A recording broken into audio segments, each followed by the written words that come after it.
if you just do it, it'll turn out okay. And today, me and Julian are going less historical and more something else. Ahistorical, a lot of it, I would say. Before we get started, what have you been up to since we last met? Well, I just yesterday made the first writer account for the Media Magpies website. So any day now, there will actually be a MediaMagpies.com with stuff on it. Neat. I've been continuing to post regular articles on our Patreon, which are they go up early access for $5 and up patrons, and they're free for the general public on release day. But that's what we've been doing, is we've been waiting on our web designer. Well, our coder, really. I forgot to put your Patreon in the description. I'll do that afterwards. That's fine. As for me, I have been working on my editing skills, and I am working on a brand new version of our historical document series. Cool. With better audio, if I can figure out some animations and other stuff, and we can actually see this, what we're talking about. We talk about each amendment or article or the declaration or whatever. Hopefully I will definitely share those when you've got those.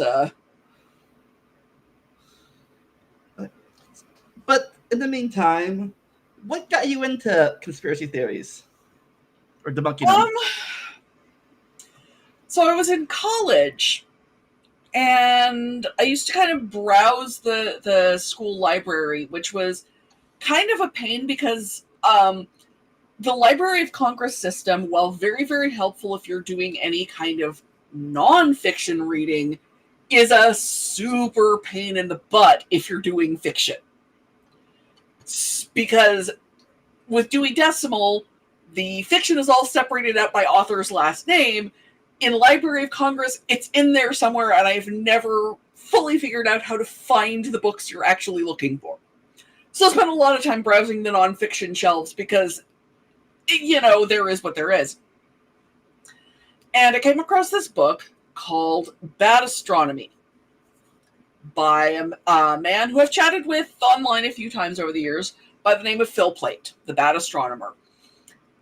And the book is mostly about the view of astronomy that people have that's wrong. Like how the only media to really get right most meteors is The Simpsons, the one where Bart picks up the cooled meteor and puts it in his pocket. That's more accurate and then everything is on fire. But there was a section in there about things like the moon landing and how there are people who believe the moon landing is not real. And so I read that book a few times, and then a couple years after I graduated, Mythbusters debuted. And I joined, because I'm an old, the Mythbusters message boards. And that was fun. Wait for a second. For those who are too young to understand, tell us what message boards are. So message boards, which honestly I think are better for any kind of substantive conversation than Discord or Facebook, but that's not just me being old. It's literally easier to organize these conversations. Is people would post basically kind of like posting a tweet or Facebook message or what have you about a topic, and then people would reply to that topic, and the replies would stay in chronological order by when they were posted, which is something Facebook has never figured out. And you'd be able to reply directly to people, and what you were replying to would get quoted, and it would stay in this very nice, precise order to keep the conversation linear and in one place. Big fan of the message board concept. Discord does not do it for me because it's too easy to lose the conversation completely. So, in the days when the Mythbusters show first went on the air, they had a very badly moderated message board. There was one moderator for all of the Discovery Channel message boards. And the Mythbusters one got something like 4 or 5 times the traffic as the entire rest of the Discovery Channel put together. It's a very busy board. And one of the big problems was it had this nanny software in place of having moderators. Yeah, Discord is way closer to a chat room, and it's a problem. So we couldn't use the word balls, regardless of context, because the nanny software just knew that that was a word that could have bad meanings, and so it would star it out. And if you've seen enough of the show, you start to realize why that's kind of a problem with some of the myths. Some of our conversations would not entirely make sense to an outside reader because some of the words that are perfectly normal in context couldn't be used according to the software. But one of the ones that started coming up fairly early into the show was people believing the moon landings had been faked. And from there, I would mention the Bad Astronomy book, and Phil does have well, I don't think he does anymore, but he had at the time a website, badastronomy.com. And I would recommend these to people, and other people in the group would recommend this website called clavius.org, run by the just absolutely wonderful Jay Windley. He and I have lost touch years ago, but I cannot say enough good things about Jay. And eventually, I joined what was, at the time, the Bad Astronomy message boards. Well, you know, you can watch it after the fact. Yeah, the chat software that we used for the Bad Astronomy board in one of its later incarnations replaced a certain scatological term with poop. And if you added an extra I, if, for example, you were talking about shiitake mushrooms, it turned into pu'utake mushrooms. It just added an extra O. And replaced the name of a certain world figure of the 1920s and 30s with Gandhi, except it's spelled Gandhi wrong. I have stories about that, chat. Nanny software is a whole other conversation. So I joined the Bad Astronomy board and started making friends there. And what the Bad Astronomy board did was kind of 3 different things. One was conversation of actual science. I saw a weird optical illusion with the moon at one point, and I asked on the board, hey, what's going on with this? One was a conversation of, as the book had done, bad astronomy in the media. And one was the against the mainstream and conspiracy theories section. Against the mainstream was science, and eventually got limited to astronomy. But it is why I know a whole lot about some of the weirder, like, we didn't get a lot of creationists in that group, but we got Expanding Earth, we got Electric Universe. Flurf wasn't really big at the time, so we didn't get Flurf, but they probably started getting it around the time that I left, which was like 3 or 4 years ago. So this was 2005, maybe. So I spent roughly 15 years as part of this group. I once got called the president of the clique, which I have thought was enormously funny ever since. And so I spent a lot of time hanging out with these people online and debunking weird conspiracy theories, weird against the mainstream scientific ideas. And the rule was, if I knew enough to know your science was wrong, you had real problems. Because this board had literal rocket scientists. And one of the handful of people from the group that I've met in person is a retired Boeing engineer. Like, did he work with Bill Nye? I don't remember, but he could have. And, you know, Jay, God's bless him, we had a running joke about the I corrected Jay t-shirt. And the other running joke was, every time you said everyone is ignorant of something, which is true, no one can know everything, you had to say even Jay is ignorant of, and then you had to find a new thing that Jay was ignorant of. And this got challenging because Jay is the smartest person I have ever known and the most knowledgeable person I have ever known. And so we were going into things like, you know, the history of cheese hoop making. And every once in a while you'd come up with one that you thought that Jay could not possibly know anything about. He'd say, well, actually, I took a class on that in college or whatever. And you'd be like, well, of course you did. So, you know, I don't do the science as well as some people do. Bob B, I can't remember what the B stands for, but he had this site that was detailing like all of this orbital mechanics stuff, and I never understood any of that. But I can do a higher than surface level debunking of any mainstream conspiracy theory based on my years on that board. And I came away with some fantastic stories.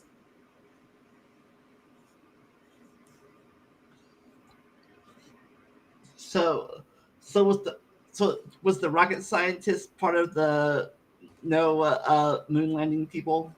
Oh no, this was on the side of most of the people on the board believed that the moon landing was real, believed in mainstream science, believed that relativity is real. We had one moderator who was a creationist, and that used to drive me crazy because they should not have allowed a creationist moderator. But I also spent a lot of years on a board called Apollo Hoax, where the original board had been started by a hoax believer who was later convinced that they were wrong, which I always really admired. I hope you feel better, Alma. And then someone else took it over, and for weeks at a time, we would not have a single hoax believer. It would just kind of be us talking amongst ourselves.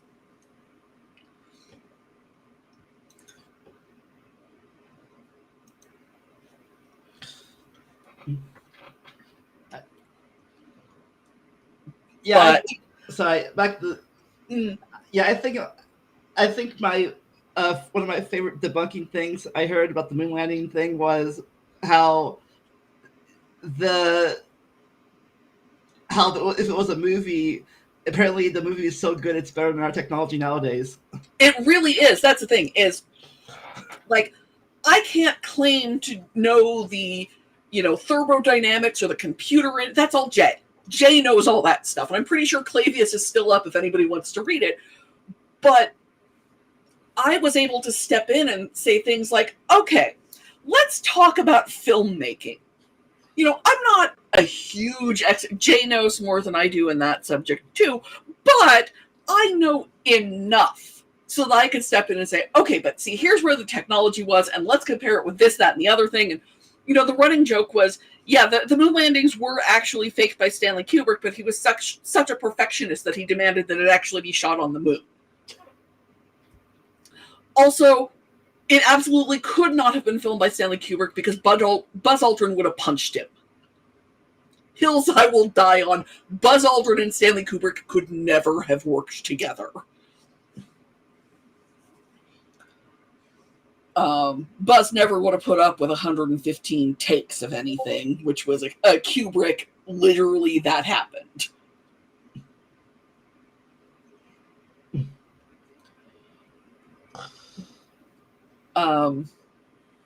A lot of conspiracism.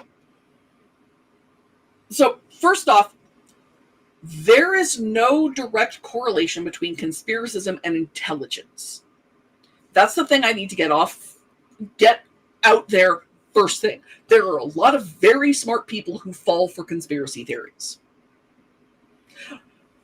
Moon landing hoax, the hoax belief is not as big as it used to be. A lot of those people have gone, well, these days a lot of them I suspect are QAnon, but a lot of them shifted more into World Trade Center trutherism and all kinds of nonsense. So, is it mainly the flat earthers that debunk the moon landing now? Yeah, the flat earthers are the big we didn't land on the moon because we couldn't have, because the moon isn't what they tell it, blah blah blah blah blah. And they're starting from so far back that you can't even get to the moon landing, because if they don't accept that the earth is round, they're not going to accept any of the other stuff you have to bring forward. There are some conspiracists who are legitimately mentally ill. There are not a lot, in my experience. And I'm not qualified to diagnose. Let's be very clear about this. I was an English major in college. I am not a medical professional, and even if I were, it is actually against the rules of the American Psychiatric Association to diagnose someone you haven't met. That is written in the rules. I wouldn't do it if I were a mental health professional. However, there are a few people you can't help thinking to yourself, there's something wrong with you as you interact with them. What am I overreaching on, Tom Tom? That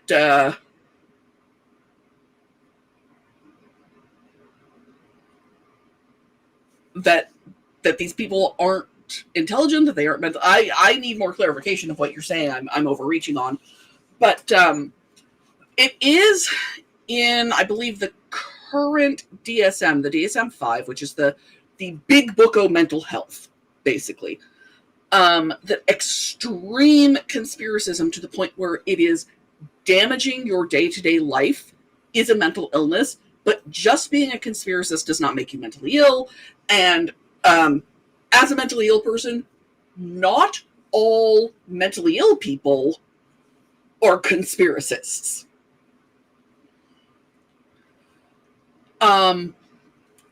But yes, I have interacted with people over the years who believe that the moon landing is fake. They are wrong. In a lot of cases, I think it's because they like thinking that they know something that other people don't. In a lot more cases, it's because they think they're smarter than they actually are and refuse to acknowledge that they could be wrong. One of the rules on the board was, if you are presenting the conspiracy, if you are presenting the against the mainstream hypothesis, you have to answer any pertinent questions. And I don't know was considered a legitimate answer.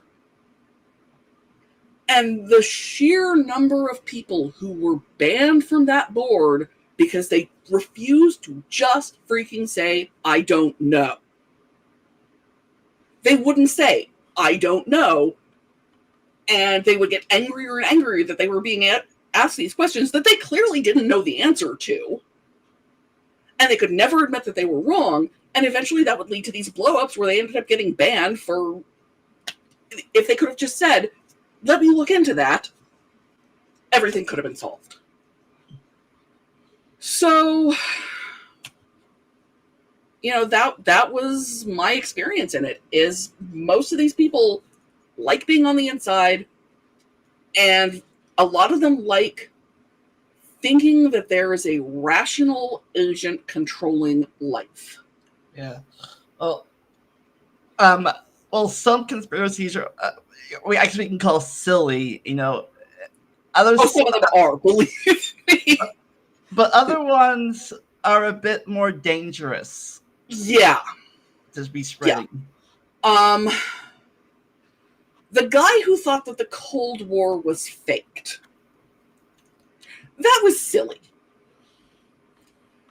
But blood libel, which is a conspiracy theory, let's be very, very clear here, it's a centuries old conspiracy that is causing demonstrable harm. The idea that the Jews do this and that, and the original blood libel was that Jews killed unbaptized Christian children to make uh, unleavened bread for Passover. That is the original blood libel. And obviously, let's be very clear, that's not true. Logically, it can't be true, because how did they make unleavened bread before they had Christians to make it out of? Like, the timeline does not work on that.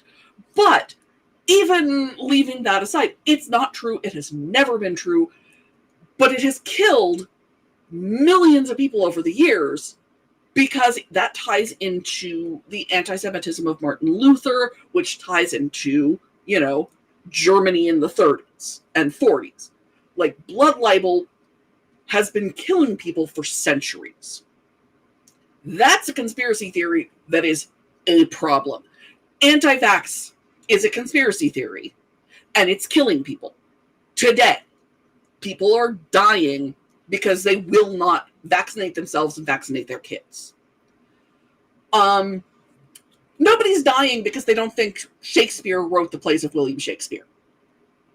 That doesn't, it's wrong, but it's basically harmless.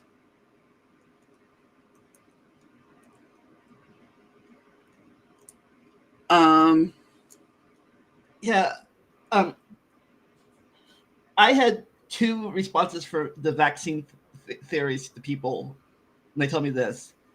The first one was vaccines give you autism.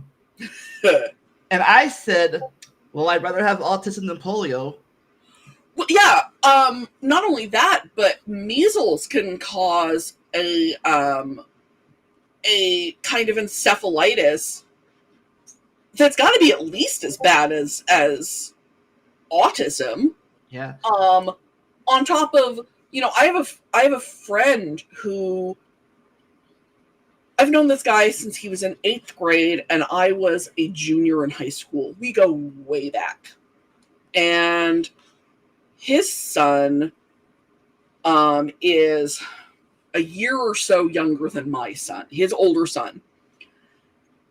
And they live in our hometown of Pasadena, California still, and he and his family have traditionally been annual pass holders at Disneyland. And they did not take, I can name them because they've been on the news a bunch of times, but my friend Chris and his wife Ariel did not take their son to Disneyland until after they got him his pertussis shot. Because whooping cough, which is what pertussis is, could be so much less prevalent than it is now, but people don't get the shot, and so it is a lot more common even than it was, when I was a kid, when we were kids.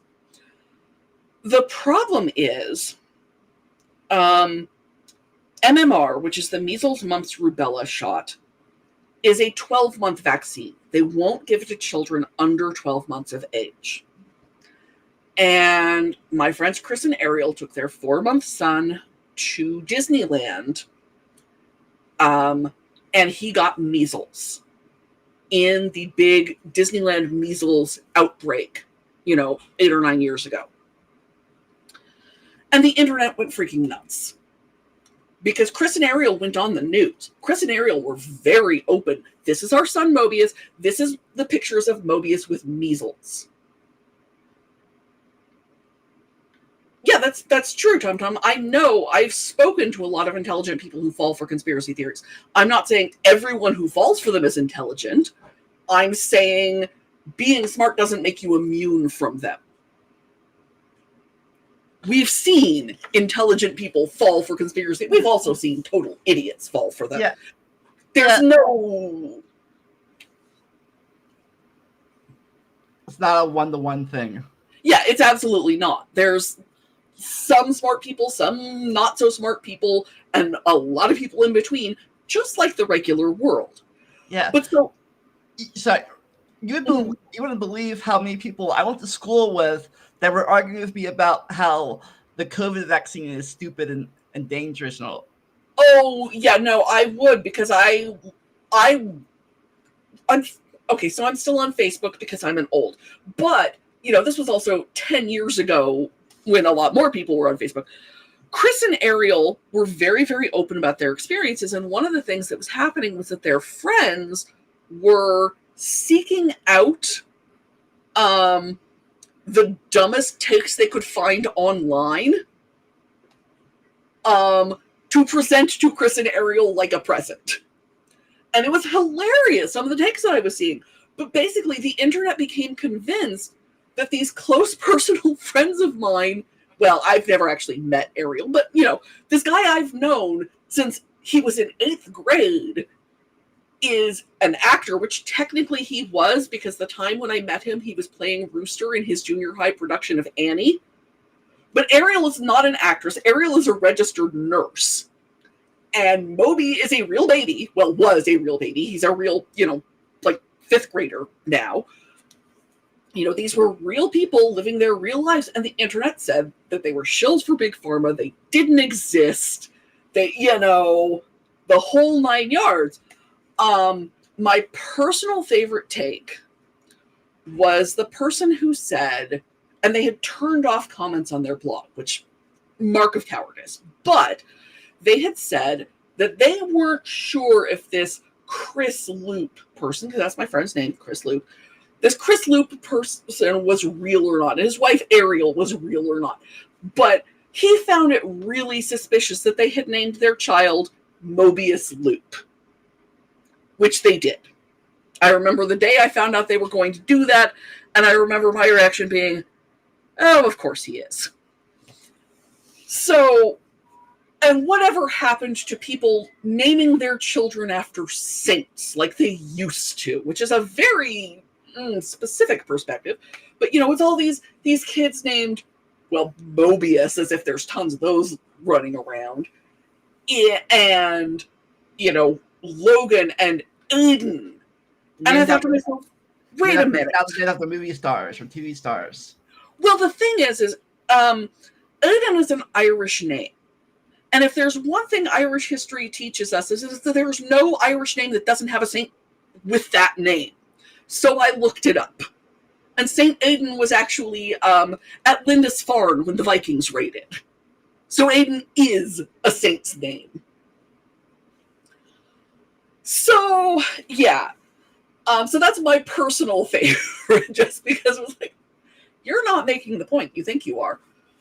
But I got to watch in real time the internet decide that someone I have known since, mathing here, that'd be, 1994, didn't exist.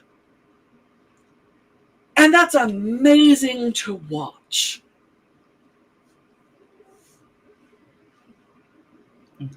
Yeah, for me, it was different. Talking about the COVID thing, it was like they all told me it takes years or decades for a vaccine to be developed.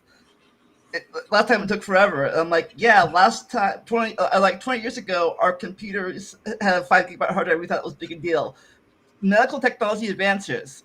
Well, and the groundwork for the COVID vaccine, if you actually look into this, the groundwork for that vaccine had been done over the space of 20 years. And it was just that. Oh, of course. Thank you. And then in half an Just hour. a sec. Be back with these messages. Sorry, my partner and Zane just got home from doing the week's grocery shopping. So. Hi. So, the concept of an mRNA vaccine was something that they've been working on for a long time, and it just happened to be that it was relatively easy to plug this little bit of the COVID vaccine in and make a functional vaccine relatively quickly. And we don't have an AIDS vaccine because we don't have the capability of doing that, in part because of how quickly the AIDS, HIV mutates. Oh. I thought it was because this is just me was because most vaccines triggered the white blood cells and stuff to got the vaccine, but the problem is the AIDS virus or HIV virus it goes after the white blood cells. Yeah, it's most conspiracy theorists, conspiracists, believe what they do because they have a misunderstanding. Like, this is not why they are the kind of person who gets into conspiracism, but like when we're watching, say, Kent Hovind, because young Earth creationism at this point is another conspiracy theory, because you have to accept that all of these people are either lying or wrong in order for your version to be right. And that's one of the core things that is the difference between a conspiracy theory and just a conspiracy. Because conspiracies are real. I don't want to ever claim that they are not. If we're going to talk conspiracies, let's talk, for example, the Tuskegee syphilis study. That is a real conspiracy that did real demonstrable harm, and it was through the government. That's real. But that's not what we're talking about when we're talking about conspiracy theory. The kind of conspiracy theory we're talking about is the kind where the scientific consensus or, whatever says this one thing, and you say, well, but what if no? So when Kent Hovind says, well, the scientists believe you come from a rock, he's not he's not understanding the difference between evolution and abiogenesis, but that's the list of things Kent fails to understand is a long one. It's also, he fails to understand what abiogenesis actually is, what evolution actually is. What taxes actually are. Right. And by the way, literally no one in anti-creationism circles does not have a Kent Hovind impersonation, because it's really easy. You just pronounce water strangely and you're in. But with the moon hoax, you'd get people who didn't understand orbital mechanics, which I don't either, but that's fine. Who didn't understand really basic stuff.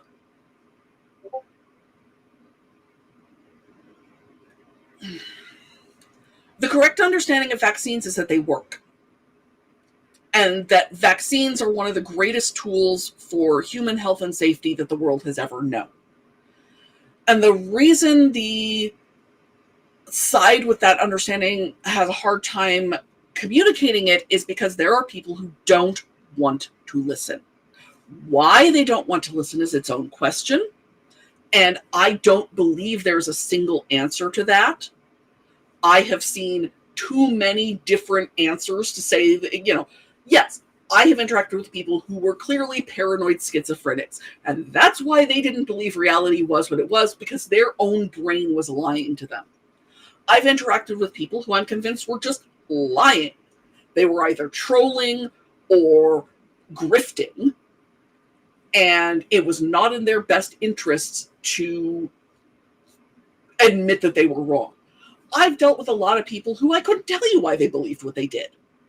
But I could tell you for sure that they were not willing to listen to people who told them where they were wrong. My favorite example of this, I dealt with this guy many years ago who believed that the surface of the sun was made of solid iron. Now, we can all agree, no matter what our feelings are about pretty much anything else, that the surface of the sun being solid iron is wrong. Because that's bonkers. And we would talk to this guy. I went back and forth with this guy over literally months, along with the entire rest of the group. It wasn't just me, which is good because, as established, I'm not a scientist. But what I eventually found out was that he was basing his entire belief on a series of artificial color pictures from a NASA probe imaging the sun. Now, I am not an expert on artificial colors for results and things like that, because of course I'm not. English major, we established this.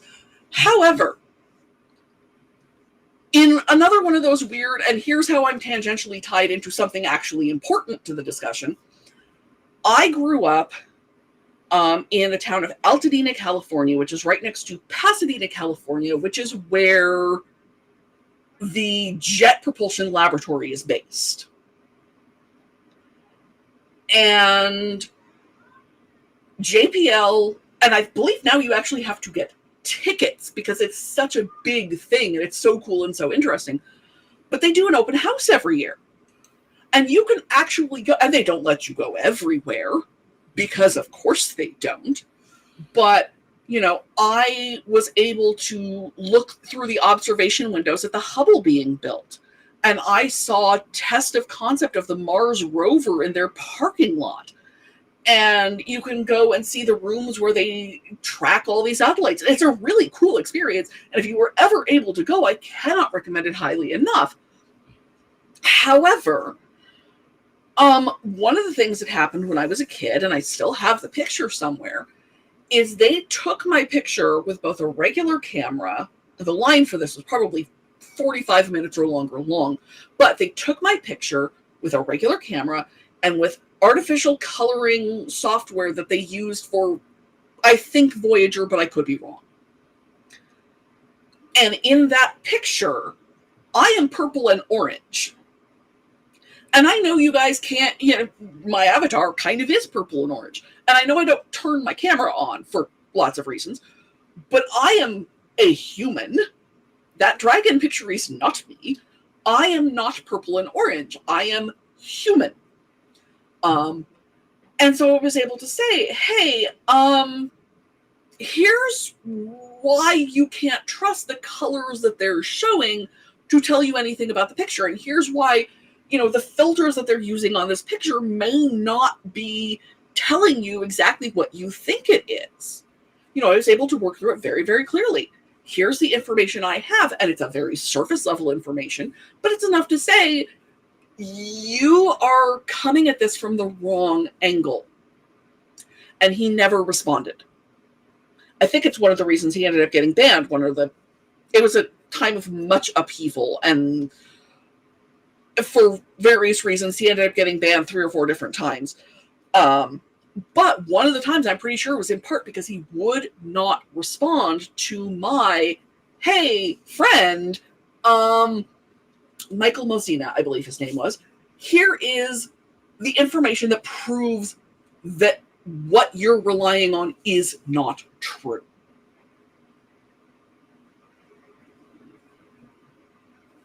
And I could talk for hours about why COVID denialism, anti-vaxxing, and all of that is in fact 100% equivalent to people who doubt the moon landing. But 99% of the people who are COVID denialists and who are anti-vaxxers will not hear what I am saying because they believe what they want to, and they do not want to be told how they are wrong. Now, I haven't read Andrew Wakefield's MMR study. Don't have to. It's garbage. It's been retracted by the journal that published it.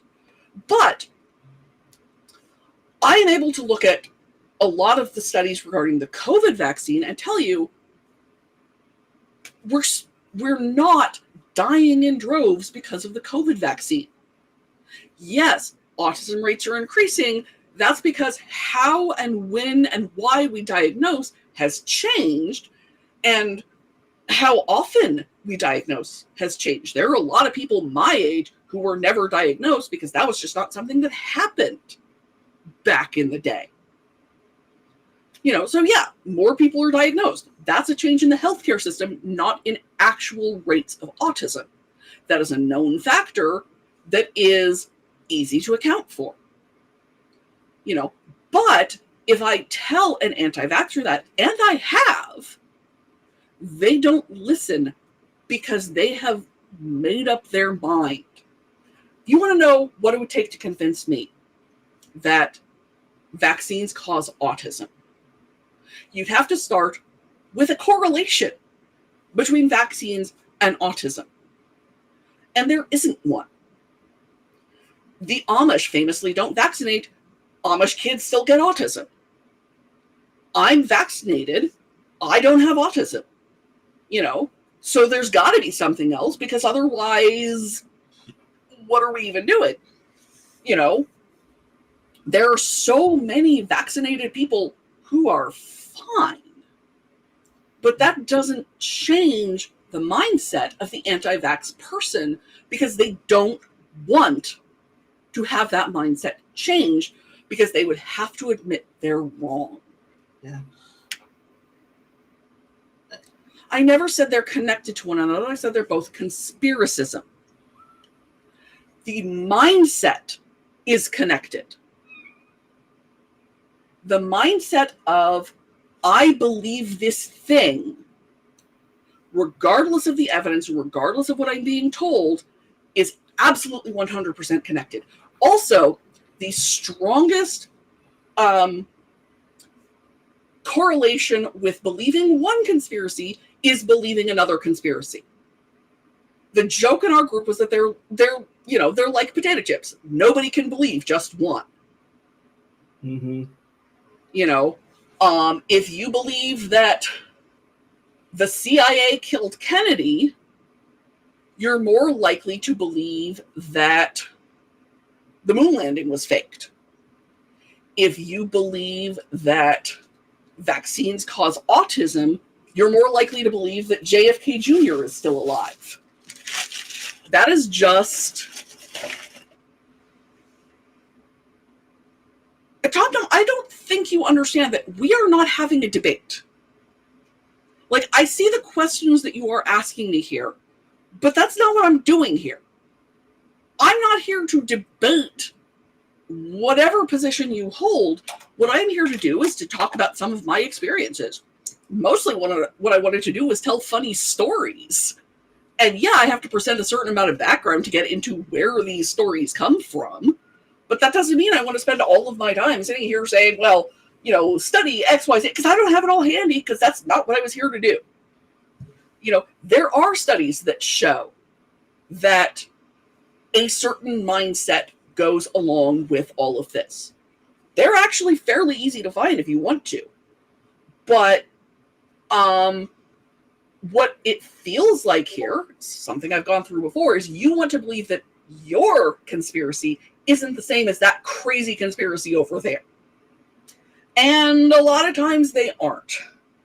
I have a friend whose mother believes that Antarctica isn't real. And believing that Francis Bacon wrote the plays of Shakespeare and believing that Antarctica isn't real are very different. But there is still a certain amount of once you actually start reading the scholarship, yeah, it's connected. Would you consider the witch hunts of the medieval age and the Salem like conspiracy theories or something else? Oh, so we don't actually know what caused those. I don't think it's. First off, let's be clear: they weren't witches. They weren't even. I'm a pagan, and a lot of my fellow neo-pagans have this whole thing where we want to claim the victims of. No. They were, to their own mind, just as good separatists as all of the other separatists of Salem. They were not pagans, they were not witches, they were not any of that stuff. They were Christians. One of the victims died after reciting the Our Father because it was believed at the time that witches couldn't say the Lord's Prayer. And he thought that actually reciting the Lord's Prayer would prove everyone wrong. So they were Christians. They were just, probably was about land and inheritance and local politics and stuff you have to really get into the weeds of 17th century history to understand. So, yes, after a certain point, the witch trials were conspiracism, but it's also a lot of the mindset that their religion set them up to have. And I do not want to have the conversation about whether religion is a conspiracy theory, because my short answer is it depends. And my long answer is, please don't make me talk about this. Yeah. Moving on that topic, I guess it depends on where you draw the line between a cult and a religion. Right, and there are a lot of people who think that using the word cult to describe any religious group is a bad idea for reasons, and not my field.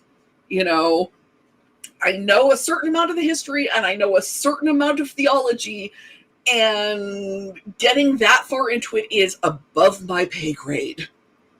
If you do want to pay her, come to our Patreon. Just kidding.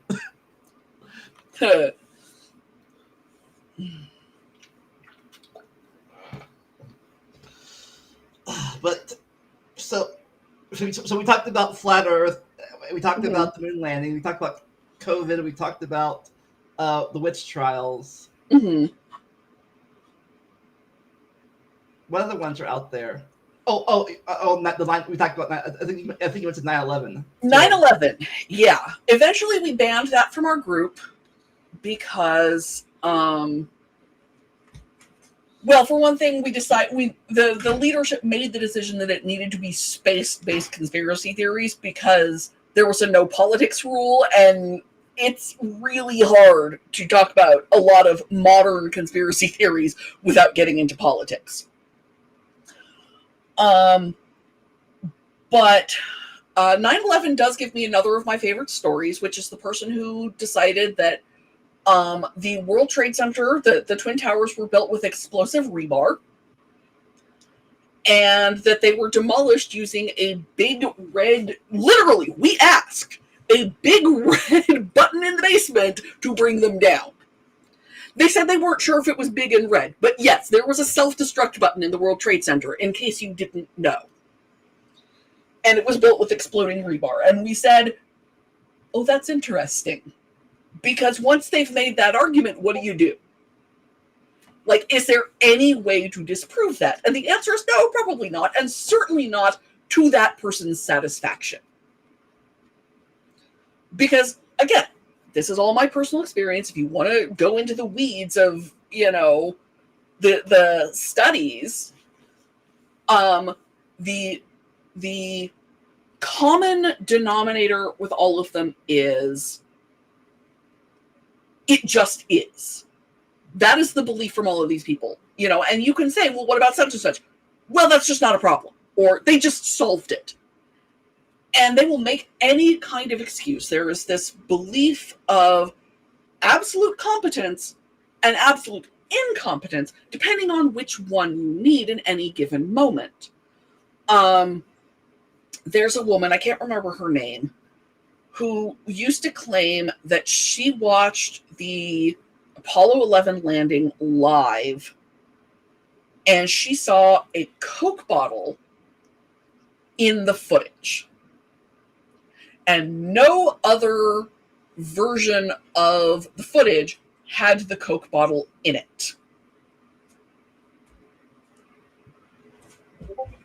And the Coke bottle was supposedly either incompetence on someone's part or a deliberate whistleblower. So you have to believe that the people who sent up the Apollo missions were capable of,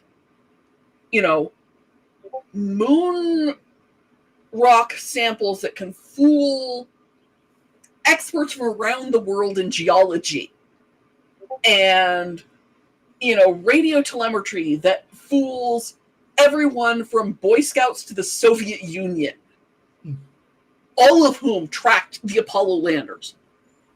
All of these other things, but they weren't competent to keep a Coke bottle off the set. Oh.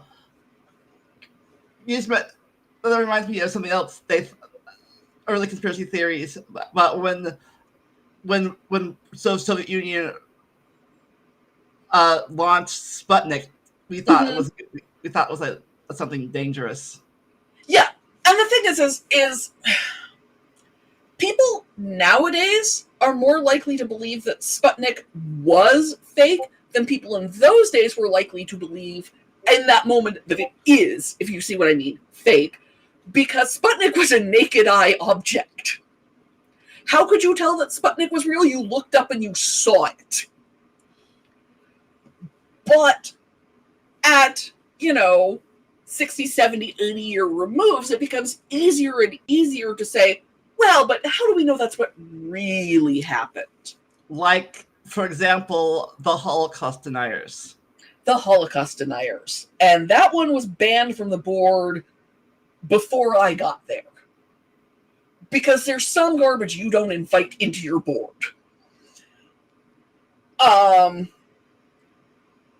And that's another one where they come in a lot. And that's another commonality in a lot of these conspiracies is they. And the one thing I'll say is that at least Holocaust denialism is pretty open about who they are. Because in Holocaust denial, they are the Jews. In a lot of other conspiracy theories, they might be the Jews, but we're never actually going to say that. I don't actually believe that the root of all conspiracism is anti-Semitism. I think that is an oversimplification. But I will say the root of a lot of conspiracism is anti-Semitism. I've been watching some of the Armored Skeptic Done Lost His Mind videos lately, and there's one where he's talking about the people who control the world, and he's talking about how he's not a bigot, but then one of the groups he has of the people who control the world is the Rothschilds, and it's like, oh no. Because the Rothschilds are a dog whistle for anti-Semitism. Like the space laser lady? Like Marjorie Taylor Greene, who is, she's a piece of work. They can control the weather, Side note, people who believe that you can control a hurricane are not aware of how much energy is in a hurricane. And like I keep saying, a lot of these conspiracies, there's a really important level of misunderstanding. A conspiracy theory also requires scope.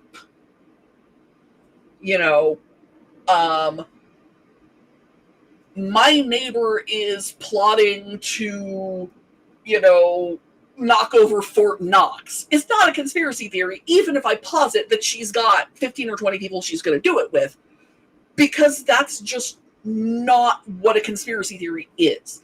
A conspiracy theory requires something on a much larger scale, something that involves a lot of people, and something that goes against the evidence. I just don't know. For all I know, my neighbor is plotting to knock over Fort Knox. She's not going to succeed, but she could be plotting for all I know. But, Off topic, is Fort Knox still relevant nowadays?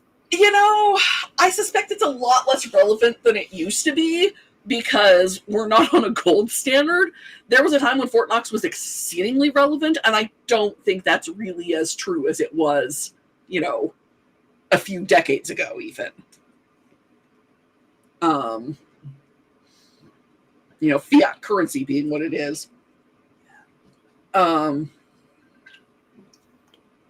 I guess a less dangerous, silly conspiracy would be the Area 51 Roswell. There's aliens under the thing conspiracy. Yeah, and now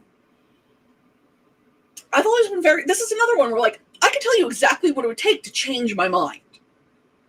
And after about 10 years of being involved in these groups, what I started doing was asking people what it would take to change their mind. And 99% of the time, either there was no answer, or the answer was something that either contradicts, what we're talking about, or is not possible in some way, or in fun and entertaining cases was something that had already been done, but they weren't accepting it. Because, you get people who would say, well, if the moon landings were real, why did we only go once? I said, well, they didn't, right? Like, they went back repeatedly. Did you not see Apollo 13? I thought everybody saw Apollo 13. And the only Apollo mission they could name was Apollo 1 and Apollo 11, and they were completely unaware of all of the others, and so they would be asking for evidence that was produced in other Apollo missions. They skipped 1 to 11. Yeah. They skipped 1 to 11, and they didn't know about anything past 11, even 13 somehow, despite, Oscars involved. And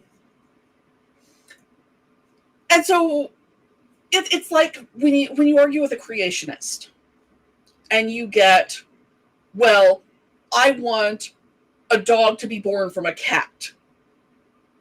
Well, but that's not what I'm saying would happen. You see how that's not what I'm saying would happen, right? And so you get this kind of, it's not universal, but there were people who didn't even understand what they were arguing against, even for you to be able to unpick their arguments. You couldn't even say, hey, you're it's like when creation myths went on probably standing for truth, and Kent was giving his whole thing about how DNA passes from generation to generation, and it was so wrong that he's like, you know what, I'm noping out of this conversation entirely because I don't want to have to start from high school biology. And I've been in conversations where it's like, there's so much I would have to teach you in order to tell you how you're wrong that just, you know what, believe what you want. I don't even care anymore. The guy who believed you couldn't see light in space. The guy who believed the entirety of the Cold War was faked. In my experience, the thing that I used to do was make conspiracy theories make sense. Like, rearrange things so that the conspiracy could be true. Yeah, the two of us, we grew up at the tail end. Two of us grew up at the tail end of the Cold War when everything was running down. Yeah. Well, and I was one of the younger people in that group, and so there were a lot of people who had been, serving in the military during the Cold War and things like that. They're like, excuse me. Yeah, I think I was 9 when I watched the Berlin Wall fall down. I'd have to, so it was 1989, I think, but I don't remember what time of year it was. I know where I was. I just don't remember for sure how old I was. I think it was May. I might be wrong. It was something. I was in the ER. I was getting a piece of glass taken out of my foot when the Berlin Wall came down.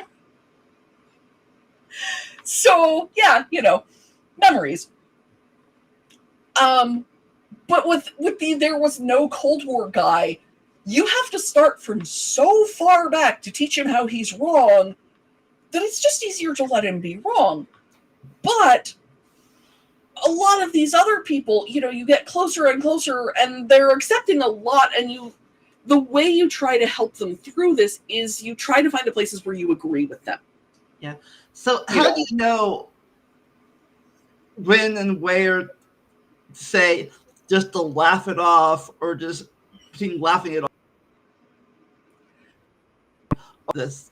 I mean, it's different from person to person.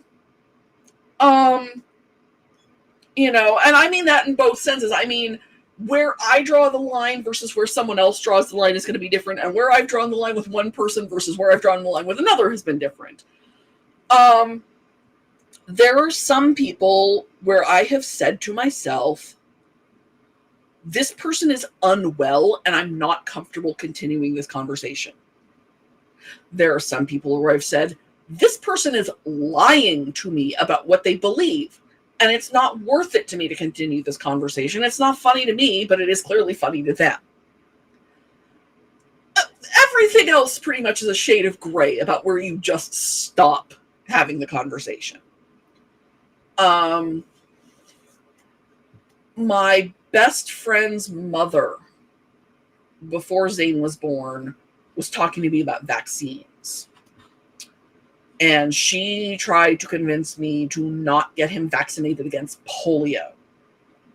On the ground of she knew she couldn't talk me out of vaccinating. Yeah, I have a friend whose mom has polio, so my mom probably had polio as a child. She probably had a subclinical case. Like, they just thought she had a cold, but a podiatrist actually told her that the way that her feet are messed up is a sign of having a mild case of polio.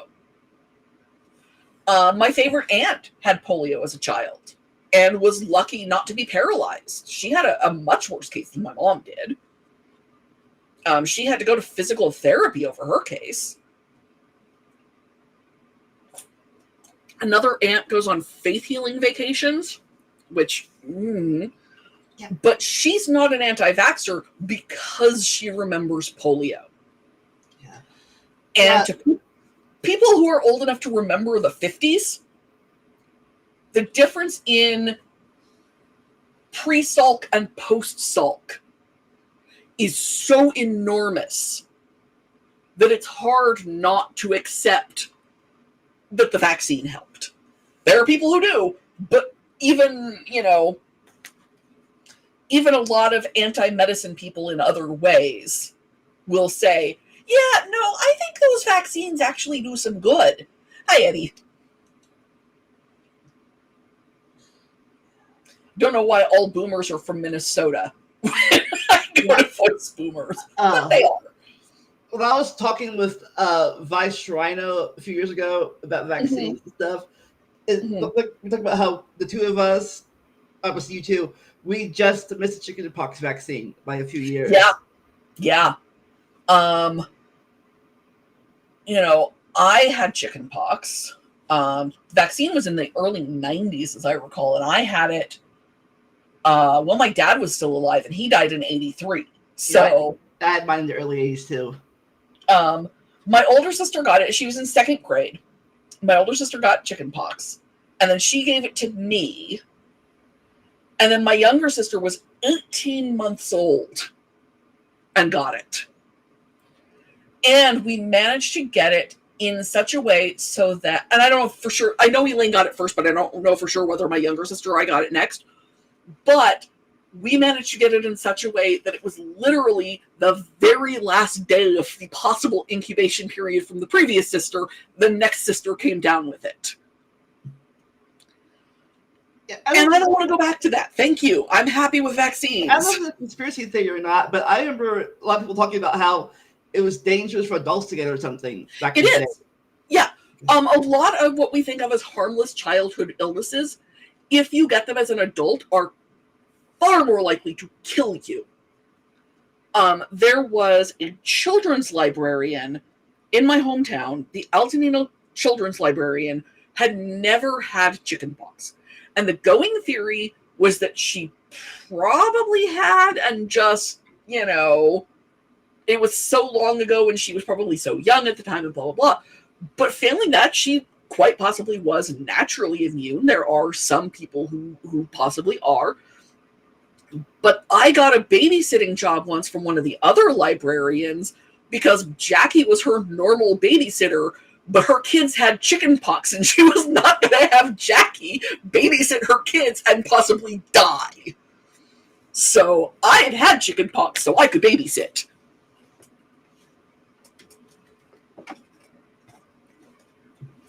And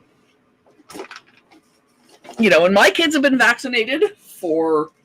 Actually, I know for a fact my son got his first chickenpox vaccine at his 12-month appointment, because I was really looking forward to MMR, but they won't do chickenpox and MMR at the same appointment. And chickenpox is still a lot more common than measles.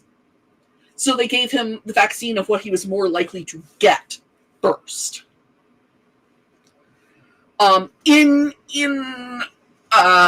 Full disclosure, my son has actually been diagnosed with autism, but the diagnosis is probably wrong. And anyway, his sister got vaccinated too, and she doesn't have autism. So here we are. And as established, I was vaccinated, not for chickenpox, but I was vaccinated for the stuff you could be vaccinated for when I was younger and get flu shots. My aunt, my mom's sister, actually had chickenpox twice. Usually that means your first case was mild, but apparently in my Aunt Jane's case, it did not. So, does shingles count chickenpox if you have to have it that first? Is that the same thing or something different? Yeah, it's the same virus. So there is legitimately room for discussion about, people who've been vaccinated for chickenpox and what that will do with shingles, and we don't 100% know, but there's a shingles vaccine now. So presumably developed at the same time as the chickenpox one. So in theory, I could get a shingles vaccine and be fine. Yeah, the problem is you have to be, I think you have to be old to even get it now, but Yeah. I know some people got shingles when they were in their 30s now. I'm still too young for them to give me the vaccine, so... I know, but I still understand why they wait till you're 50 or 60 to get it if people get it when they're younger. I don't know. It's a good question. I'm really down on people who go on about big pharma on the grounds of, it's dismissive and it's too easy a scapegoat. Yeah. The pharmaceutical industry has a lot of problems, but also, for one thing, vaccines don't make the pharmaceutical industry money. They lose money on vaccination because treating illness is always financially better for them than preventing it. Yeah, I was lucky because of my asthma and stuff. I got to get the pneumonia vaccine earlier than usual. It said I was a higher risk for it, so they gave it to me. Yeah. Yeah, I need to arrange to get my flu shot. Get a COVID booster right now because I got COVID earlier this year and it hasn't been long enough. But on the other hand, a new place. The pharmacy I usually go to closed down in the summertime. I haven't found a new one I can get to easily yet. So I am way behind this year in that.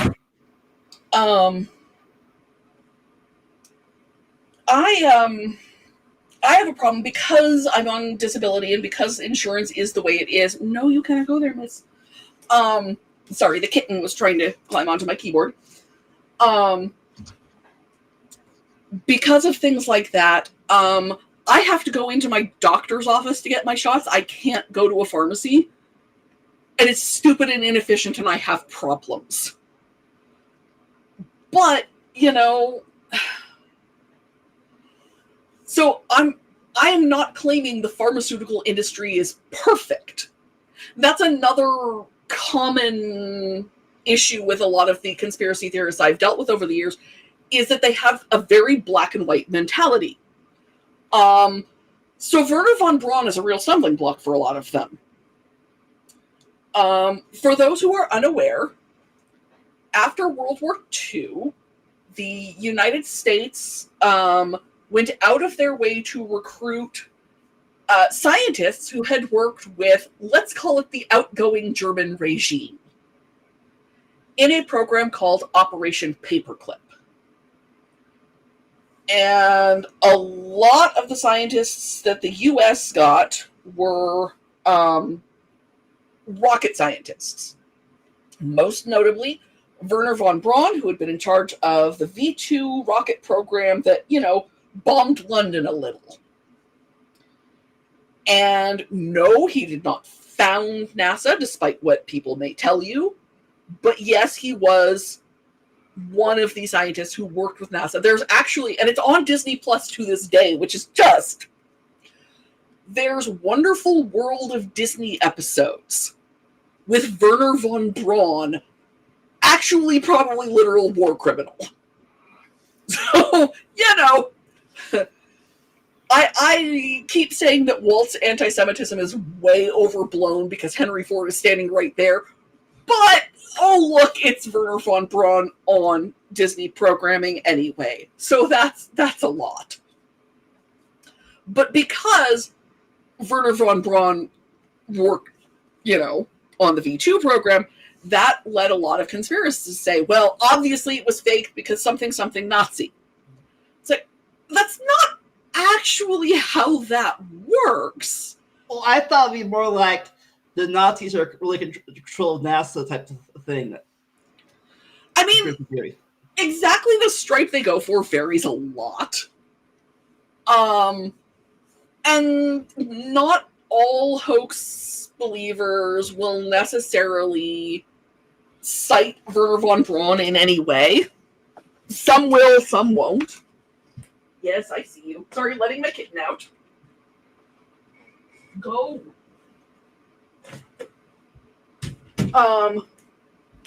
But the ones that do want to make it very clear, because Werner von Braun, something NASA is evil. And Flurfors do this to a certain extent as well. It's like, well, okay, Werner von Braun was, let's go with morally dubious at best. But one of the other people who appears in those Disney specials was Jewish and fled the Nazis. And he worked for NASA too. It's any organization full of large people is going to be a lot more complex than black and white.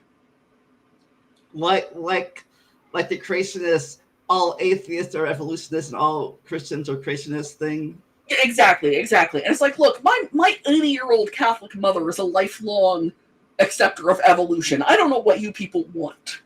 But of course she's Catholic, so she's not really Christian anyway. It's fine.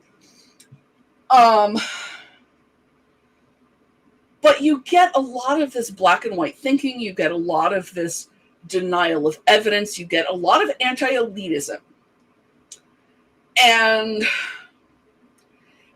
elite is a really loaded word. But the fact is, a lot of people are where they are in part because they have brains. Like I've said, Jay Windley, smartest person I have ever known. And the work that he has done in the space program and in structural engineering, he earned every job he has ever gotten in those jobs. And yes, we could also have a conversation about all the smart people who can't get those jobs because, circumstances prevent them, and poverty, and school to prison pipeline, and it's a whole other conversation. But,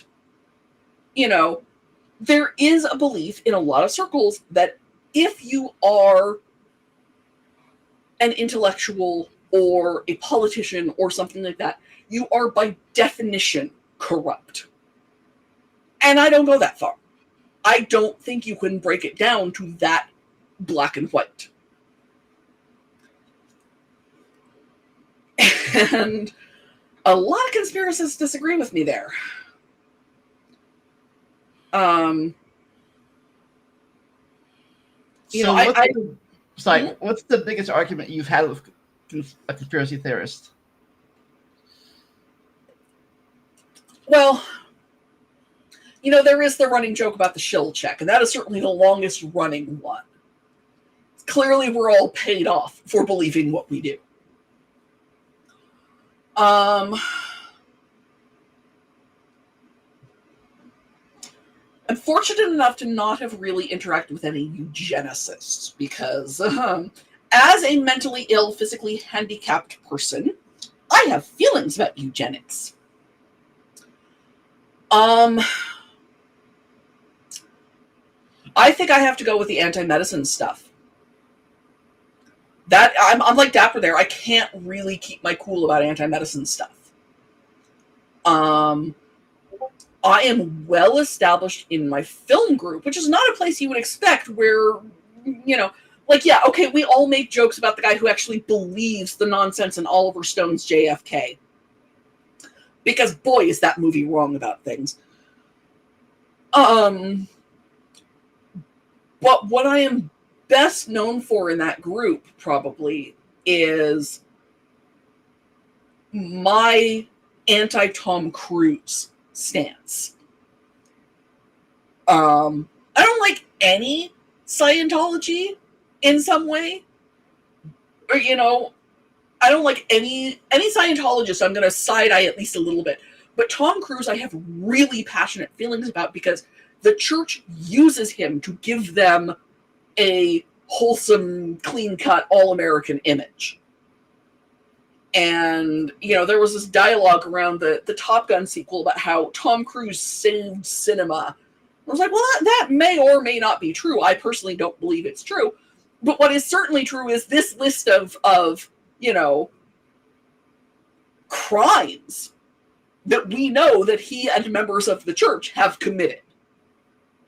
His house, when he was still married to Nicole Kidman, his house got remodeled using Sea Org members. And that is literal slave labor. But also the Church of Scientology kills mentally ill people by denying them their medication, by, trying to get it harder to get treatment. The reason Tom Cruise is not in Spielberg movies anymore is that Tom Cruise found out where Spielberg's kids went for therapy or medication or whatever, mental health treatment. And members of the church picketed Spielberg's kids' doctor's office. So I lose my cool over the anti-medical stuff. So if you think I'm ignoring you because you happen to believe anti-medical nonsense, yeah, probably I am, because otherwise I'm just going to start screaming, and I can't be, I have the information to refute it, but it's a lot harder for me to stay calm enough to present the information to refute it. Mm-hmm. I could talk about the guy who believes that the reason there were no dust clouds in the Apollo footage was that they had washed the sand and removed all the dust for hours. It's a lot harder for me to talk about anti-vaxxing and anti-psychiatric care and things along those lines, because that is the one that does the most real-world harm.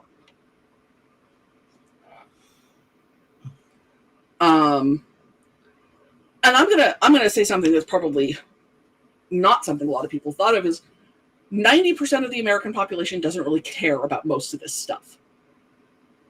Anti-vax has touched them, But if you ask the average American, the average person really worldwide, maybe it's different in the UK, who wrote Shakespeare's plays, they don't care.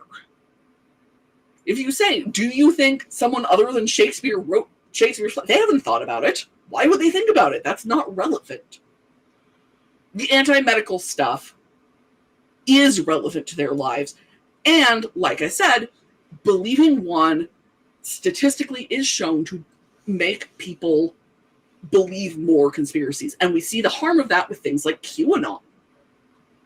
QAnon, kids, is a bonkers conspiracy theory. And it's causing real world harm today.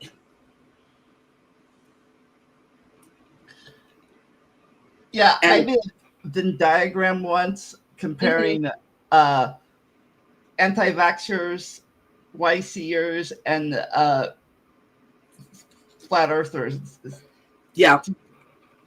And it's not fully a circle, in part because there are still some weird leftist people. Yeah, who are that's the thing. For the longest time, I thought anti-vaxxers was merely a left-leaning thing. You know, It's I'm always think, just been at the extremes.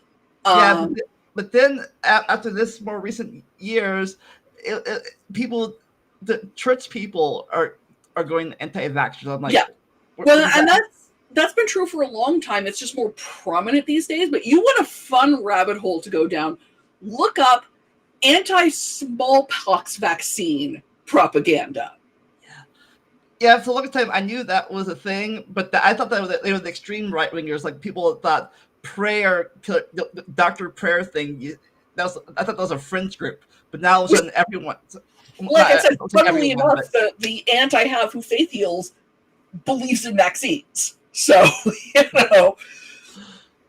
But yeah, that's another one I'd be very clear about is conspiracism is not on a political spectrum. The farther you get to the fringes, the more likely you are to find it.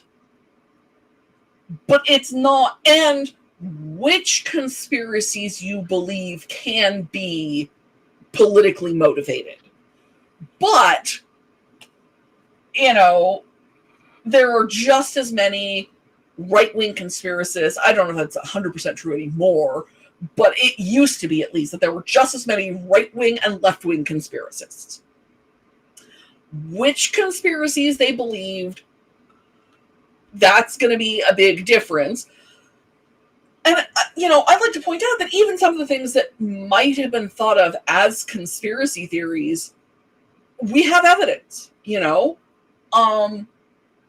Tuskegee syphilis I mentioned earlier, or, you know, what the CIA was getting up to in Central and South America. And, you know, things like that. But the way you prove that it's not just a conspiracy theory is with the evidence.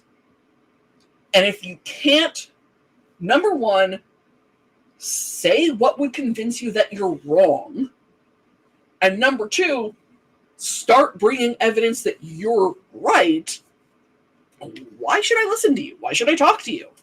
You know, it's again, to go back to the YECs, because that's, you know, a common ground that we have is you ask, you know, Ken Ham what's going to convince him that evolution is real, and he will not have an answer because his answer is nothing.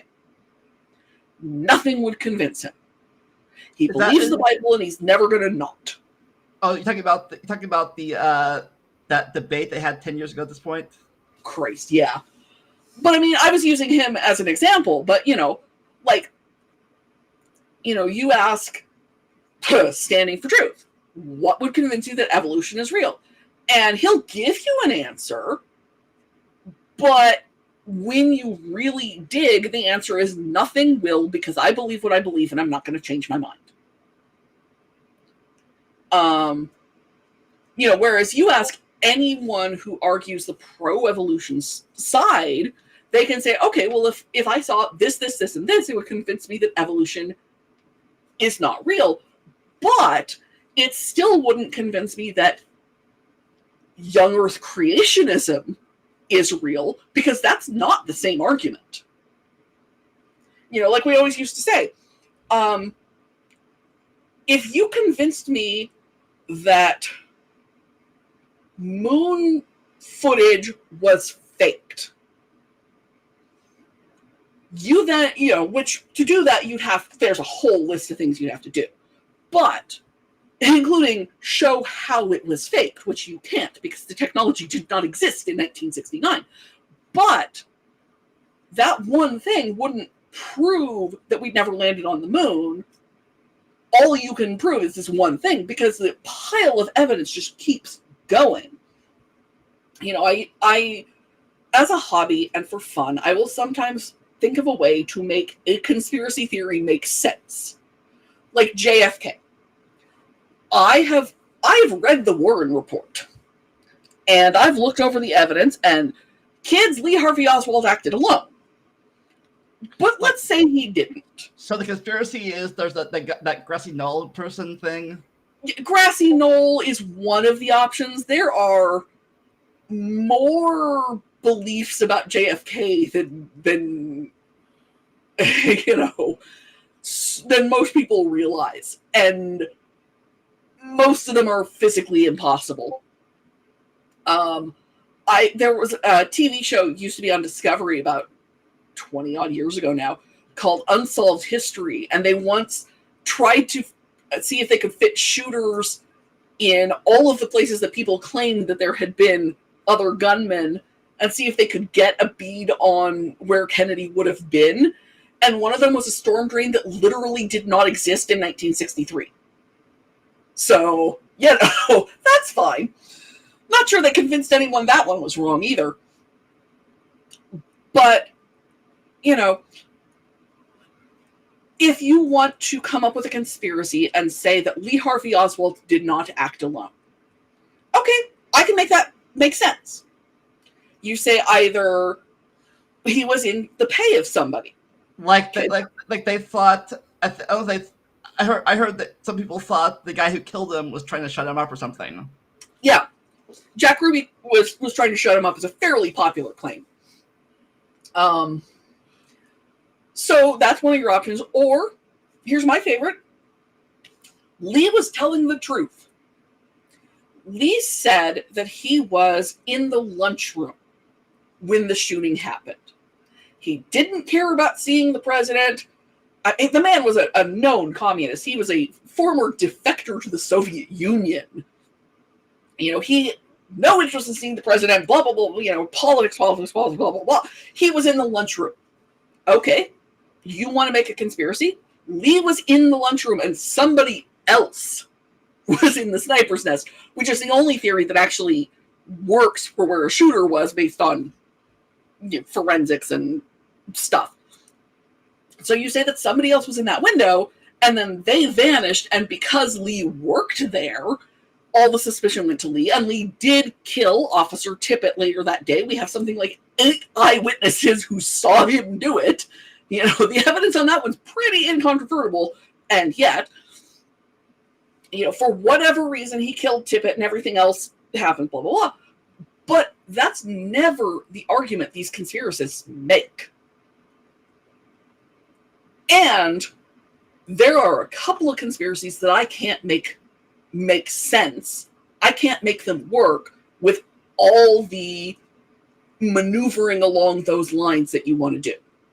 9/11 truthing is another one. You just have the CIA or whoever pay the hijackers. And everything else happened the way it actually did. And that's, it wasn't Al-Qaeda and bin Laden. It was the CIA or, whoever you want to be involved in that. And the buildings fell because physics and all of that. But that's never the argument. And even doing things like that, I cannot make faking the moon landing possible. That is just not possible. Not in 1969, not today. The technology is not there. And I cannot make Obama birtherism work because of the birth announcement published in the Honolulu newspaper the day after he was born. Everything else you can fake. That birth announcement, I don't know how or why you would be able to get that in the papers, unless he was actually born in Honolulu. So, it's not that I don't think about these things from the other perspective. It's that in order to do so, you have to say, well, okay, but this thing you're saying still doesn't make sense. So what if we do this other thing?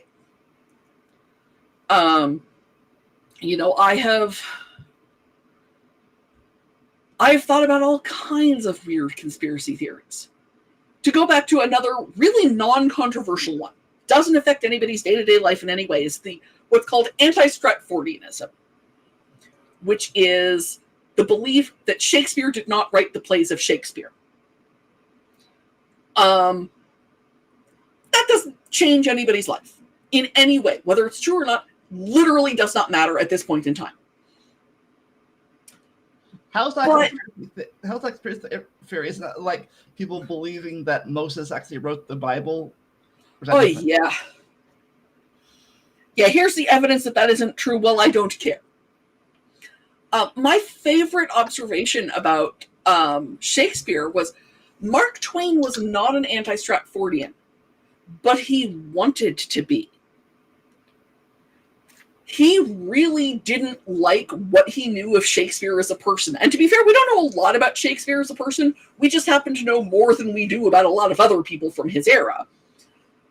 But, Mark Twain wanted to be an anti-Stratfordian, and one of my favorite Mark Twain quotes is something along the lines of, well, it must have been the Glover's son after all, because the evidence just wasn't there.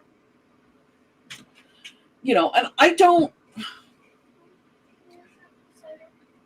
care. Go. I don't claim to have all of the answers to these things, but, it's...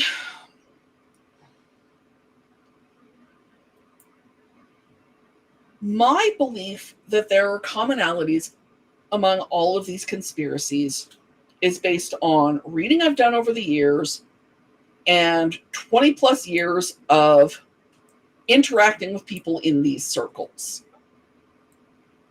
I have interacted with hoax believers. I've interacted with 9/11 truthers. I've interacted with young Earth creationists, flat earthers, QAnon, God help us. And the commonality there is these people do not want to be wrong. Whether it's because they like thinking that the world makes sense. Or their hatred won't let them. Yeah. There's a saying that the problem with who killed Kennedy is that the scales don't balance. You get this enormous, serious, world-changing event on one hand, and on the other side of the scale, you get Lee Harvey Oswald, a nobody. A guy who basically washed out of the Marines. He was an expert marksman and all that stuff, but he left the Marine. I believe he got a compassionate discharge because his mother was having a moment, and she was nuts. Crazy mother. He thought he was going to be treated to a hero's welcome in the Soviet Union when he defected, and he was given a job building radios in a factory. Was it really people that all the four people that shot the presidents? Like I forget the two of them are. I forget who shot Garfield and McKinley, but like Booth thought he get a hero's welcome in the South. Yeah. Guteau, who killed Garfield, thought he was Guteau was, again, I'm not a doctor, but Guteau was almost certainly a paranoid schizophrenic. If you read what he believed, that man was not well. It wasn't about politics. He said it was about politics, but he also believed he was speaking to a ghost who was telling him to do these things. And, he believed that one speech he had made was why Garfield got to be president and therefore he should be ambassador to France. And I read a joint biography of Guteau and Garfield years ago and came away with the firm, unshakable belief that in this day and age he would have ended up in a mental hospital. I'm not saying I would prefer to be in a 19th century mental hospital than executed, because I'm not sure I would. But even in, 1881, there were people saying, this guy is not well. There's something wrong with this man. Well, doctors were not the stuffy ways, because it wasn't the gunshot that killed Garfield. It was the doctors, really. Oh yeah, no. The guy who took charge of Garfield's bedside, first off, didn't believe in germ theory, so that's a problem. Second, was utterly convinced he knew where the bullet was and was wrong. So he wouldn't let anyone look except in the place where he said the bullet was. Yeah, I heard the bullet would have been less dangerous if they'd left it in there. It would have. If they had left the bullet alone and just, sewed him up, it's almost certain that Garfield would have lived. And the course of history would have been, from what I know of Garfield, fairly different. But, Guteau actually used that as an argument in his trial. He was like, I didn't kill him, the doctors did.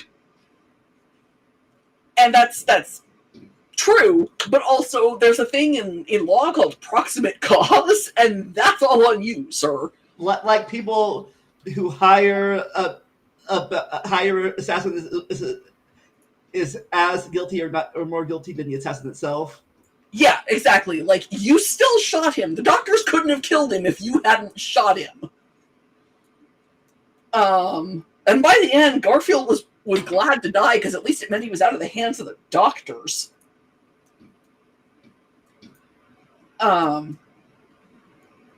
There's not a lot of Guteau didn't kill Garfield. I suspect because most people have no idea who Guteau was.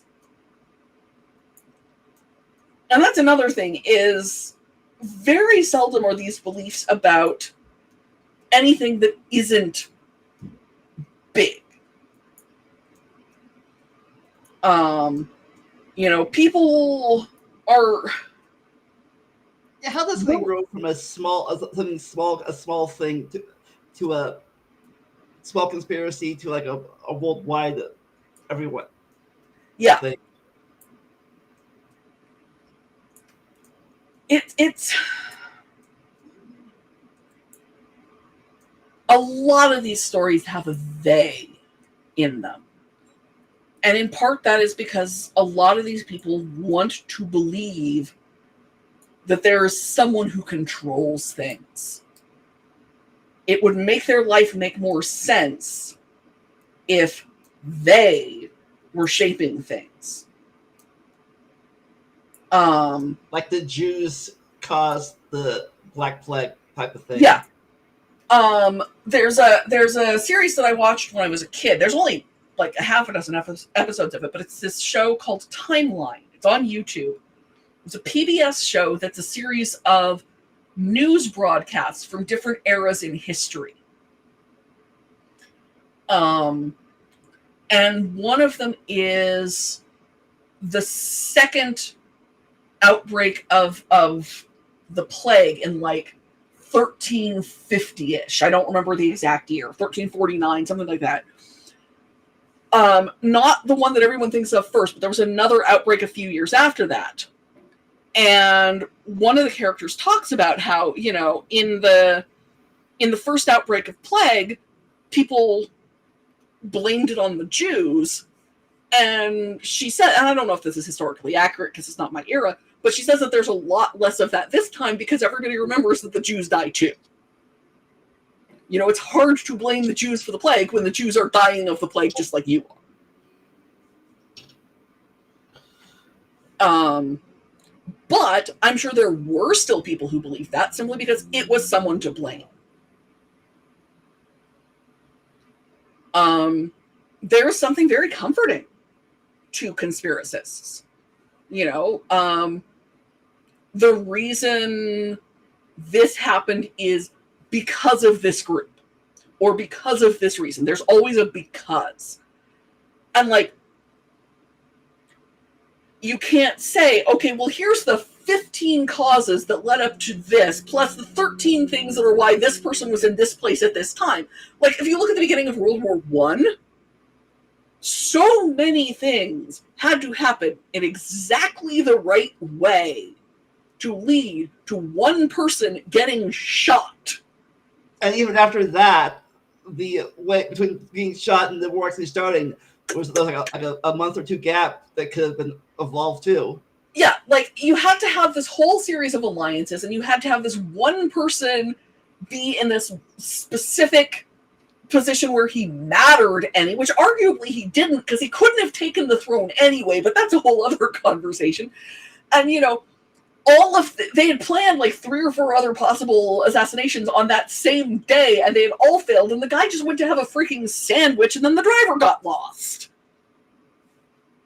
You know, the assassin of Archduke Ferdinand was just having a sandwich because he'd given up on his assassination plans for the day, and then the car drove past him.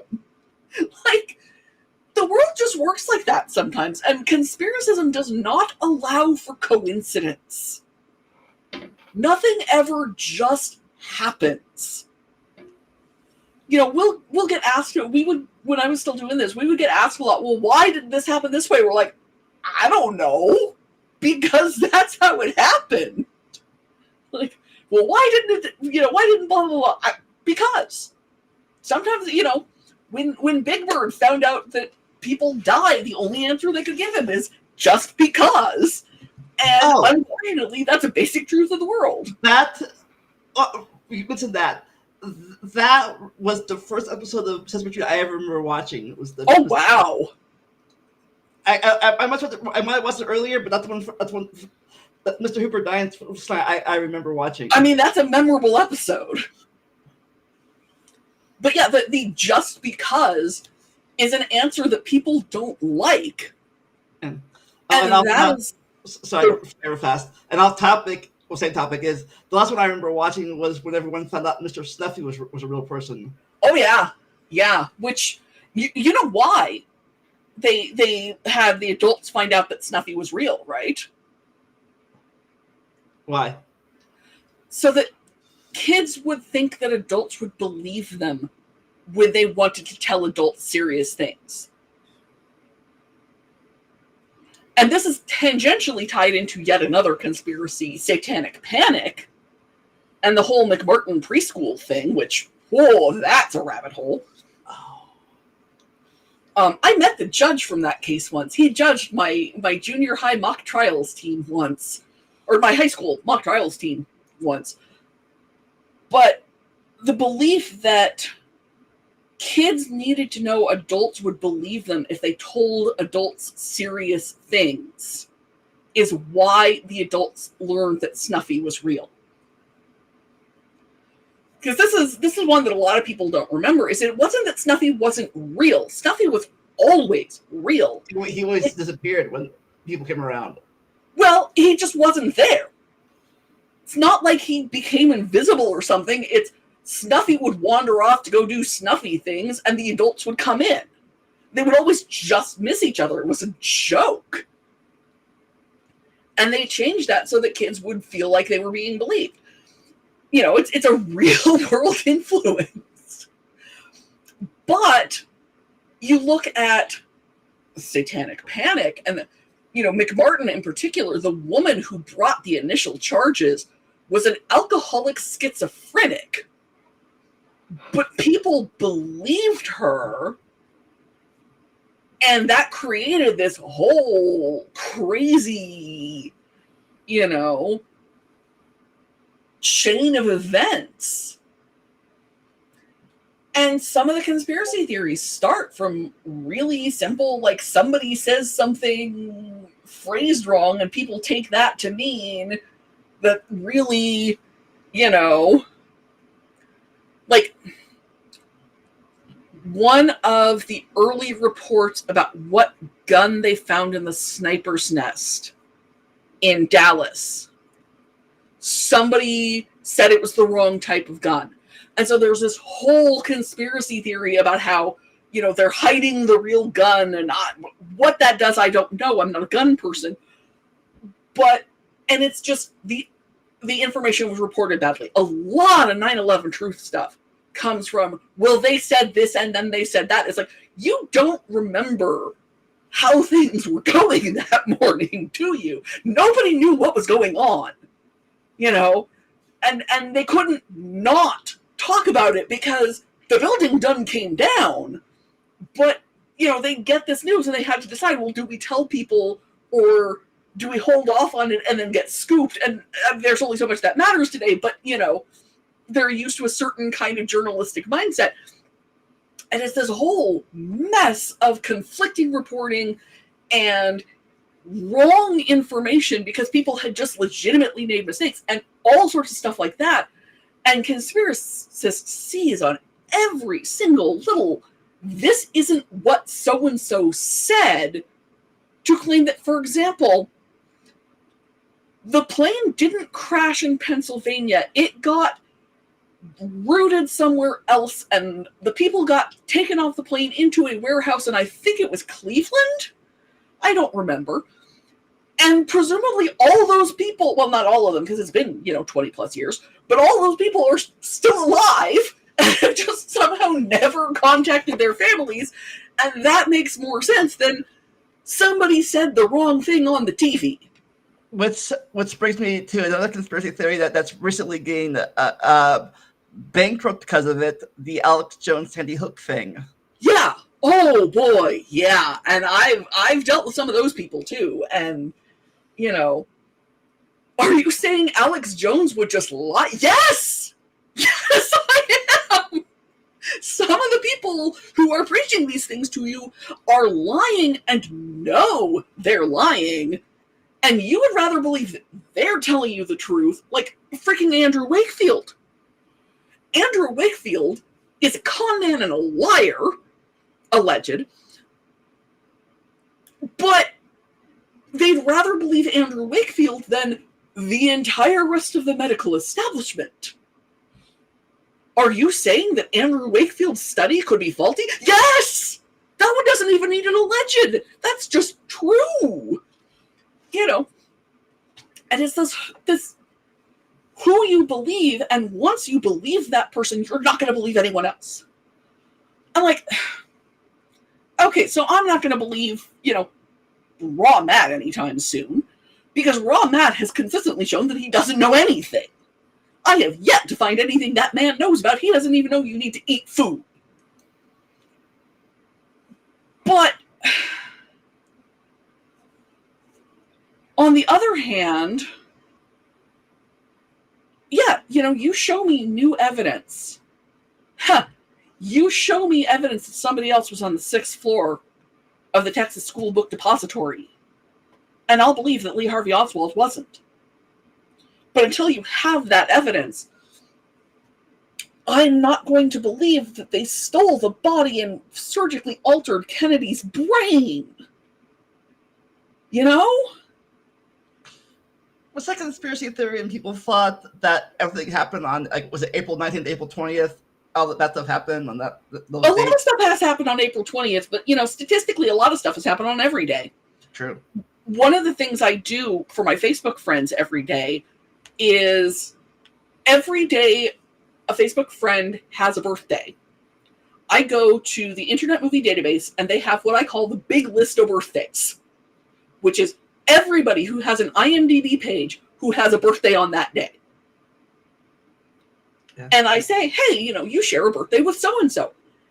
And it turns out every single day has at least a handful. Some of them, weirdly, have fewer than others. But there is no day where the big list of birthdays is blank. Like, or even has fewer than like 1,000 people on it, because there's a lot of IMDb pages. And Like, there's I mean- never a day when there's not people I've heard of on Yeah. the list. yeah, I think I might be getting the dates wrong, but like didn't like both Columbine and Oklahoma happen on April the same day? April 20th. April 20th, which is also a certain German leader's birthday. Whether that's coincidental or not, I don't actually know. Knowing what I do about some of those people, it's possible. But I don't know if it's actually true or not. Like, actually intended or not. You know, and a lot of people, their conspiracy theories, again, are politically motivated.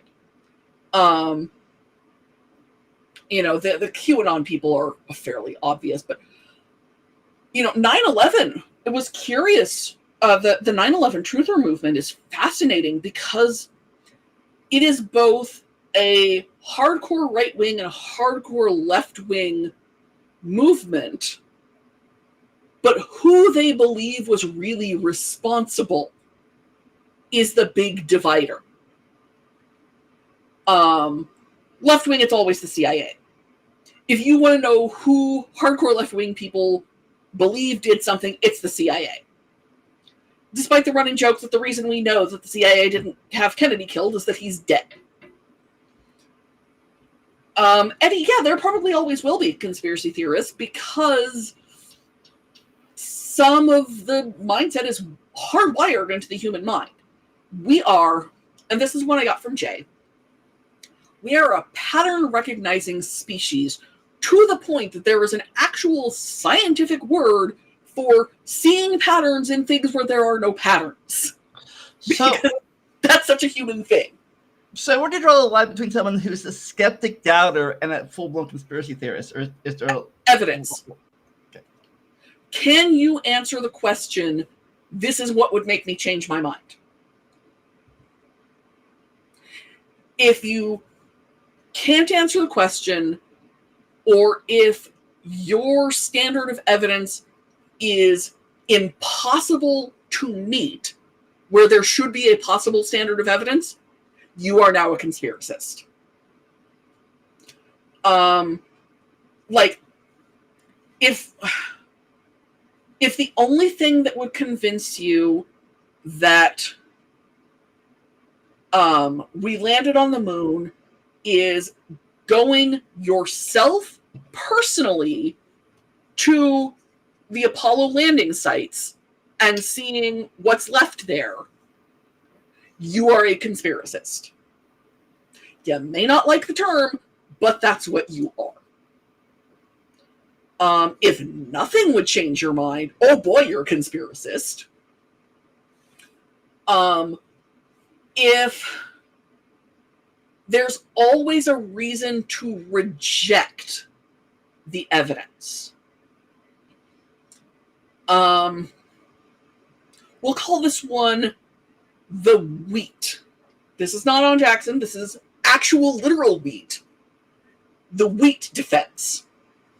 So, an obvious question that may come to mind when it comes to a theoretical hoax moon landing is, if it's possible for some random dude with no education to know that the moon landing was faked, why didn't the Soviet Union say, hey, they faked a moon landing? This is an obvious question, right? So the answer is we bribed them with wheat. And this part is true. In the 70s, the United States sent shipments of wheat to the Soviet Union. I don't know a ton about it, but I knew that it had happened before I got into conspiracy debunking. So that's actually a thing that happened. And they paid, but there's, I don't know a ton of the details on this because honestly, I don't care that much. But conspiracists will always tell you, if you ask them that question, either they don't know or Cold War was faked, guy. This is how we found out that he thought the Cold War was fake. Or we bribed them with wheat. Does that make sense? No. How little sense does that make? I'm glad you asked. Do you know when we sent these shipments of wheat to the Soviet Union? in the Ford administration. So Gerald Ford took office in August of 1974. So the mid 70s. Let's say the late 70s. That's Carter. So Yeah, no. Carter was elected president in 1976, about a month before I was born, and took office about 6 weeks after I was born. So very, very technically, I was born in the Ford administration, but only by a hair. Yeah. My older sister had a friend who was born the day Nixon resigned. So, yeah, 74. Doug Kearney's birthday, whatever that was. But the thing you may notice about 1974 is that it's a bit after we stopped sending Apollo missions. So somehow we had an entire presidential election and half an administration.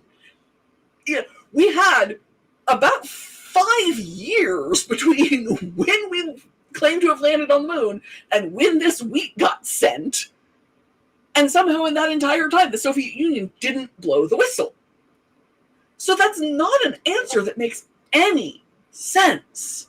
Oh, back to the original topic. We talked about earlier the moon thing. That's another thing people bring up. It says, if we came and said, if we were the moon in the 70s, how come we're not still there now? Money. There now? Yeah, and the answer is money. And I've gotten a lot of pushback to that answer, but that is what the answer is. The money has to be there. People can talk about it all they want to. The technology is certainly, we could, not tomorrow, but we could start a program today that would send people to the moon probably within 5 years if we were willing to pay for it. And we're not. And that is why we have not gone back. Money. Nixon couldn't kill Apollo before the moon landing. That would have been a bad look.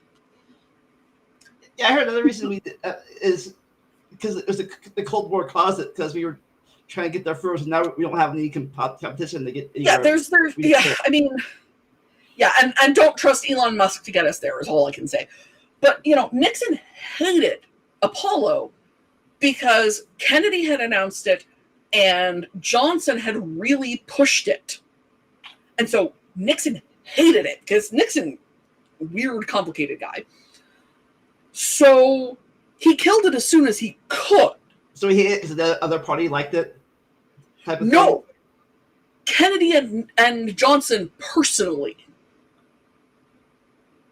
It wasn't just, it wasn't just the Democrats. Partially it was the Democrats. Mostly it was his personal antagonism for reasons that make sense if you know their personal history and McCarthyism and a whole bunch of things along those lines. But it was because it was Kennedy and it was because it was Johnson that he killed it. And then we got into Space Lab, which did some neat experiments, but not really very much else. And then somebody told somebody on the space shuttle. We had that for a really long time. And now we just basically don't have anything because the political will isn't there. Well, and that's why we haven't gone back. Did you hear about how I saw this on the History Channel thing about how Big Bird was almost on the Space Challenger? There was talk about it. And speaking as somebody who's read a decent amount about the Muppets, it never would have happened. The logistics of getting Carol Spinney in the Big Bird suit into space were not there. But can you imagine it was? I mean, kids were already upset about the first place. Imagine if a major character died. Oh, yeah, no, and Krista McAuliffe's class was watching on TV live and got to see their teacher die. So that was traumatizing enough. One of Zane's godparents, their father is a retired teacher, and I believe he was a finalist. I can't remember if I watched it or not, because if it happened, I forget. I was in the AM kindergarten, so I might have been home when it happened, or I might have been in school. I forget. I was in third grade. I was in third grade. And the woman who had been the student aide in my second grade class saw me walking. It's not really a hall, it's outside because Altadena, whatever. But she saw me walking towards the office, I think. Certainly I know where I was, I just don't remember why I was there. And she made sure she told me because she knew I would be interested. So that's how I found out about it. Yeah, I don't remember if I was watching it or not, because I don't remember if I was in school or not that day. Yeah. Because like I said, AM, PM stuff, it was... Yeah, weird. well, and I wouldn't have been watching because I think it was 8 o'clock in the morning Florida time, which would have put it at like 5 o'clock in the morning my time. So I definitely was not watching. Yeah. Time zones. How do they even work? Hey, is this a conspiracy theory right here? Oh, yeah. Oh, no, there are tons. There are tons, and there have been for well over a century. I mean, very, very famously, there's Anna Anderson. Anna Anderson, as she came to be known, what was her real name? Hold on a second. So the Google helpfully suggests imposter. Yes. So the communists did not announce that they had killed the entire family. Franziska Szanskovska was her real name. What's the relative age there? Who was 5 years older than the real Anastasia, for the curious, because I just looked that up. I believe they announced that they had executed the Tsar, but they didn't announce anything about the family. The family just disappeared. And so there were so many theories. And there are actually quite a lot of imposters of various notoriety. And this woman threw herself off a bridge in Paris, I must say? No, Berlin. She attempted to kill herself by jumping off the Bendlerstrasse in Berlin. And she was taken to a mental hospital where she refused to identify herself. She had no papers. She was admitted as Fräulein Unbekannt, Miss Unknown, to a mental hospital. She stayed there for 2 years. She spoke German with an accent that the staff described as Russian, but was Polish. And eventually there was a claim that she was Anastasia. Some people said she was. Some of the family said she was. Some of the family said she wasn't. Whispers back and forth, the whole 9 yards. And she claimed to the end of her life that she was really the Grand Duchess Anastasia. She married an American who was delighted to consider himself to be the husband of Anastasia. And DNA evidence has since shown that she was, in fact, a random Polish woman. So, yeah. There's a really good Caitlin Doty video about what happened to the Romanovs. They found the bodies in the 90s, late 80s, or before the fall of the Soviet Union. They found the bodies, but they hid them again because it was not a good time. But the Russian Orthodox Church, but the Russian Orthodox Church still doesn't accept that we have the bodies. And apparently Putin doesn't want to admit that we have the bodies. Apparently, guess who they blame? You'll never guess who Putin blames for what happened to the Romanovs. The Jews? The Jews. Because Yeah. No, they found them, but they found the other two in a different place. So they do have all of... Seriously, ask a mortician, Caitlin Doty, what happened to the Romanov bodies. It's a fascinating video. She does a really terrible Russian accent in it. I cannot recommend it highly enough. Here's my conspiracy theory. The reason that Pete doesn't want to believe that those are the bodies, that proves that Russian people in charge can be killed. Yeah. No, I mean, if you name any historical event of note, there was within 5 to 10 years of its existence, there was a conspiracy theory about it. A lot of, the Jews are the Americans only because it was the Soviets, but yeah. But no, Putin says it was the Jews, which it wasn't. It wasn't the Jews. It was the communists. Yeah. Caitlin Doty asks to not be Kremlin-botted about it, but I figure you can use the traffic. So she gets a lot more traffic than you do. But which is not intended as an insult. She's a fairly big name.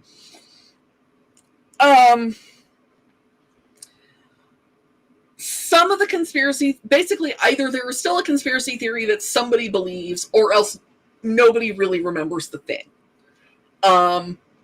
My own historical era that I have studied the most is the Elizabethan era. And obviously the conspiracy from that era that everyone thinks about is anti-Stratfordianism. And boy, howdy, you're a lot of those stupid. Let me just interject. If you are making up somebody who wrote Shakespeare's plays, it would help if they didn't die a literal quarter century before he stopped writing plays. I'm just going to throw that out there. But the other one, if I could have the answer to any historical puzzle, it would be what happened to Amy Dudley. And I almost phrased it as who killed her, which is fun because we don't actually know if she was murdered or not. Her husband was the favorite of Queen Elizabeth. They had been childhood friends. If she would have married anybody, the historical evidence is that she most wanted to marry this guy. But he was already married by the time she took the throne.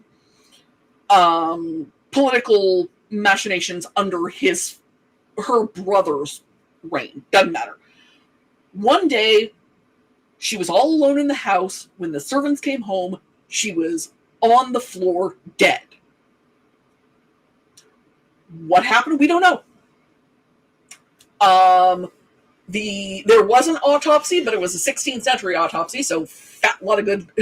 Oh yeah, that's a fun one. The Middle Ages didn't exist. Yeah. Roman Empire didn't exist either. This woman on TikTok said.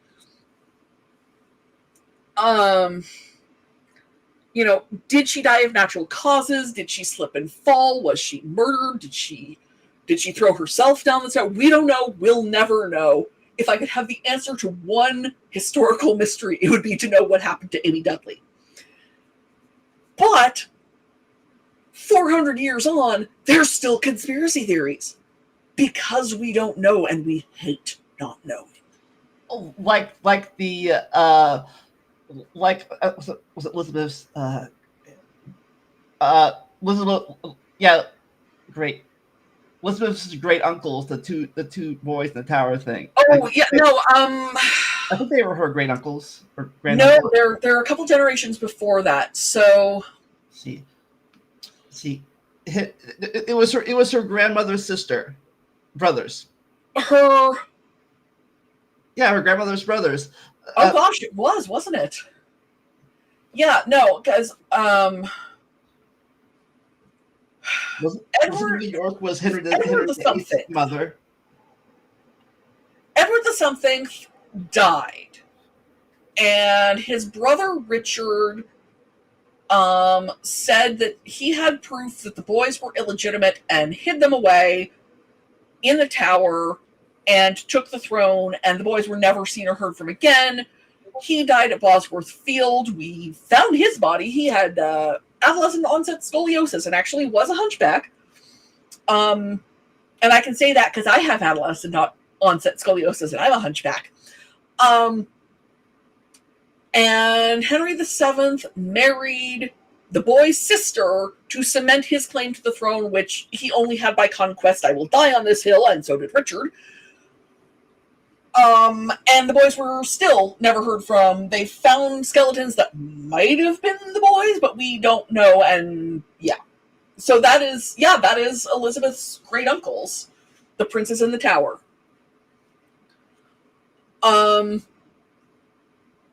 Man, genealogy, it's weird. Everybody's related to everybody. Yeah, but yeah, there's a thing that he killed them or somebody else killed them, or yeah.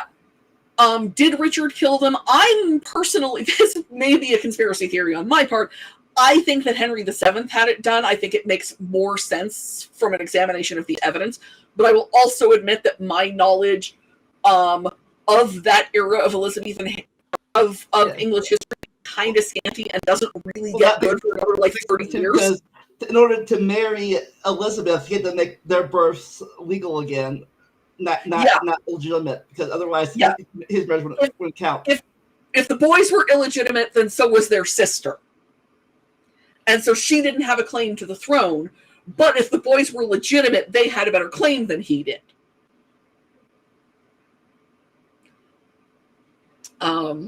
Yeah. So it's all medieval politics, man. It's a lot. It's a lot. You know, and I'm curious about that one. I pity Amy Dudley. Is kind of why I want to know with her. Because it is sad that she died alone and nobody knows why and nobody, you know, ever will.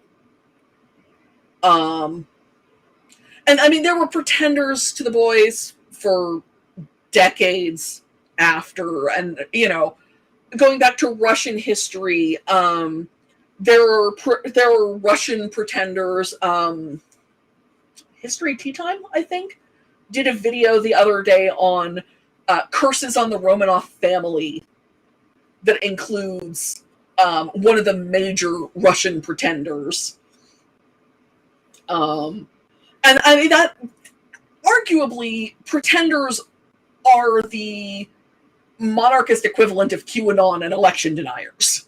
Is that like Catherine the Great's horse sex thing? Oh man, which is not true. She had a stroke. She died either, depending on who you ask, she died at her desk or on the toilet, but she did not get crushed by a horse. She was a voracious woman, but there's no evidence there were farm animals involved.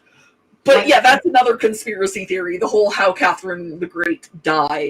I don't know if it's a conspiracy or not, but from what I read of history, like, was the next kid actually the Tsar's kid because the Tsar didn't like sleeping with her or something? Almost certainly not. He was almost certainly incapable.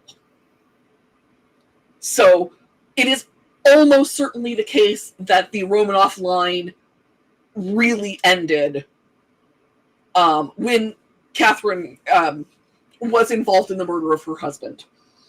That's not a conspiracy theory. That's just a historical fact. You know, there are some monarchs that are involved where it's like, well, maybe they were involved in it. Maybe they were, you know, did Mary Queen of Scots have her second husband killed? Was she involved? We don't know. Catherine the Great, yeah, no, she had her husband. You really can't tell who the father is, but you can tell who the mother is. Yeah. Which is why so much of human history is involved trying to keep women away from men, because that way you'll know who the father of kids are, instead of doing it the sensible way and having it a matrilineal descent. But yeah. No, it is a generally acknowledged historical fact that Catherine the Great's son was not the Tsar's son, and that he could not.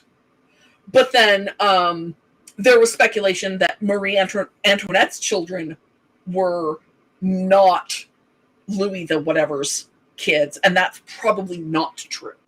They probably were his kids. Like, I think they did the same thing with James II's son when because he was a Catholic, and like no, they said his son died so they can have her daughter, his daughter on the throne. Yeah. There's a period Elizabethan, well, Tudor, because it's before she took the throne mostly, conspiracy theory that Elizabeth wasn't Henry's daughter, which she was. She really, really was.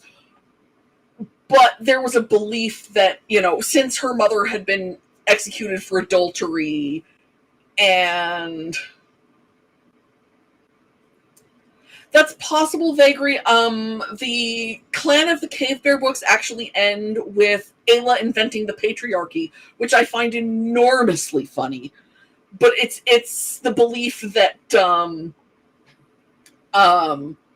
because men are responsible for half of producing children, and because you can't be as sure who the father of a child is, ergo patriarchy, so that men can know who their children are. It's a whole thing. Those books are hysterically funny. But I do think that conspiracism is partially just we're a pattern recognizing species. And Jay Windley always said that the problem is if you are, Homo sapiens living in Africa tens of thousands of years ago, and you hear a rustling in the bush. He says tiger, so we're going to move this to Asia because that's where tigers live. If you're in Asia tens of thousands of years ago, you hear a rustling in the bush, and you think it's a tiger, and it turns out to be a bunny, well, haha, that's who you were scared for no reason. Whereas if you think it's a bunny and it turns out to be a tiger, you are dead. So we get really, really good at seeing the tiger, whether it's there or not. And the problem is, I can always believe in the worst thing, possibility thing, type of thing. Well, because if it's a tiger, we need to see the tiger whether it's there or not. And tigers are really good at hiding. So that's why we see pictures in clouds. That's why, there's actually, there's a kind of marble that part of the Washington State Capitol building is faced inside that's called picture marble. And it's because the design makes it look like you see pictures in it. Moss agate is a stone that's called that because the patterns look like moss. They're not moss. We know they're not moss, but they kind of look like moss. Or freaking Roger and his whole, this cave is really a fossilized lady part. All of that kind of thing. And it's where conspiracy theories come from. We're looking for a pattern. And there's nothing wrong with, well, I think such and such means, I've got some headcanon. I'm not going to, some real world headcanon even. I'm not going to claim to be above that because it's a human condition. It becomes a problem when you can't say, oh, haha, I was wrong, that's not a tiger. When you can't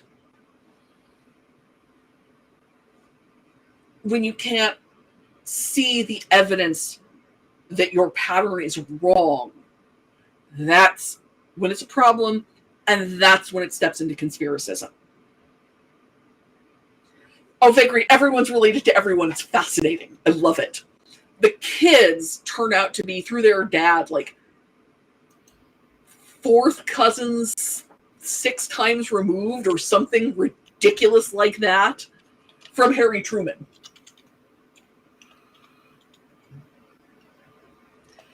Yeah, well, this is the Washington State Capitol here in Olympia, so nonsense. The Habsburgs are only related to other Habsburgs, hence the chin. Sorry, that's a little historian joke.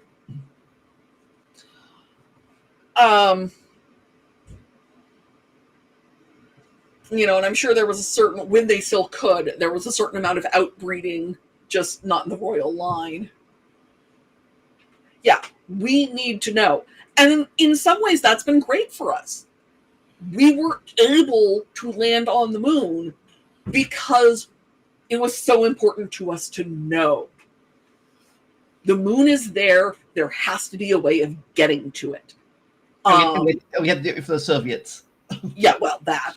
But I mean, if you look at it, the history of science fiction trips to the moon goes back literally centuries.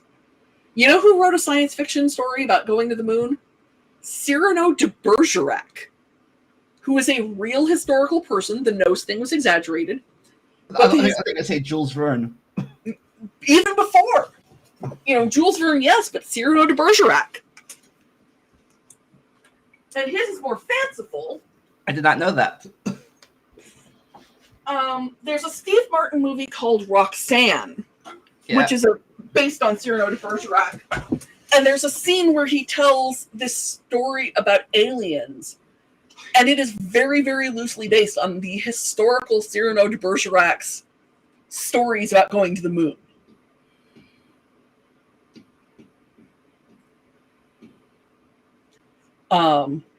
I watched that movie again recently. That's a fun movie.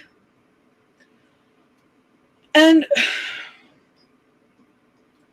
we also like believing that we're right. And there's nothing inherently wrong with wanting to believe you're right. What's wrong? It's just when will do anything to prove you're right type of thing. Yeah. You have to be able to say, okay, well, I believe this, but the evidence says this other thing. Yeah. And again, 1500s, and that is one of the first known science fiction stories.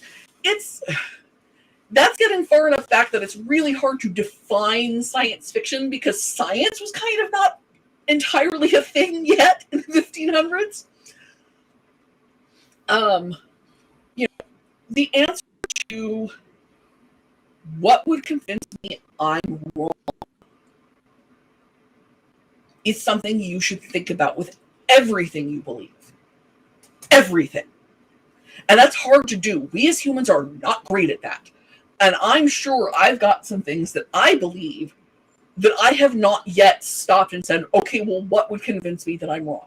And that doesn't mean you have, I think this is another J one, is your mind should be open, but not so open that it falls out. But if you can't say, okay, I believe thing, but maybe I'm wrong about thing, and this is what would show me that I'm wrong, that's the belief you have to examine most. And yeah, some things do have kind of an impossible standard.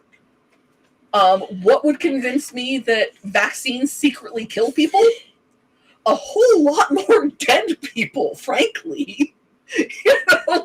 They're just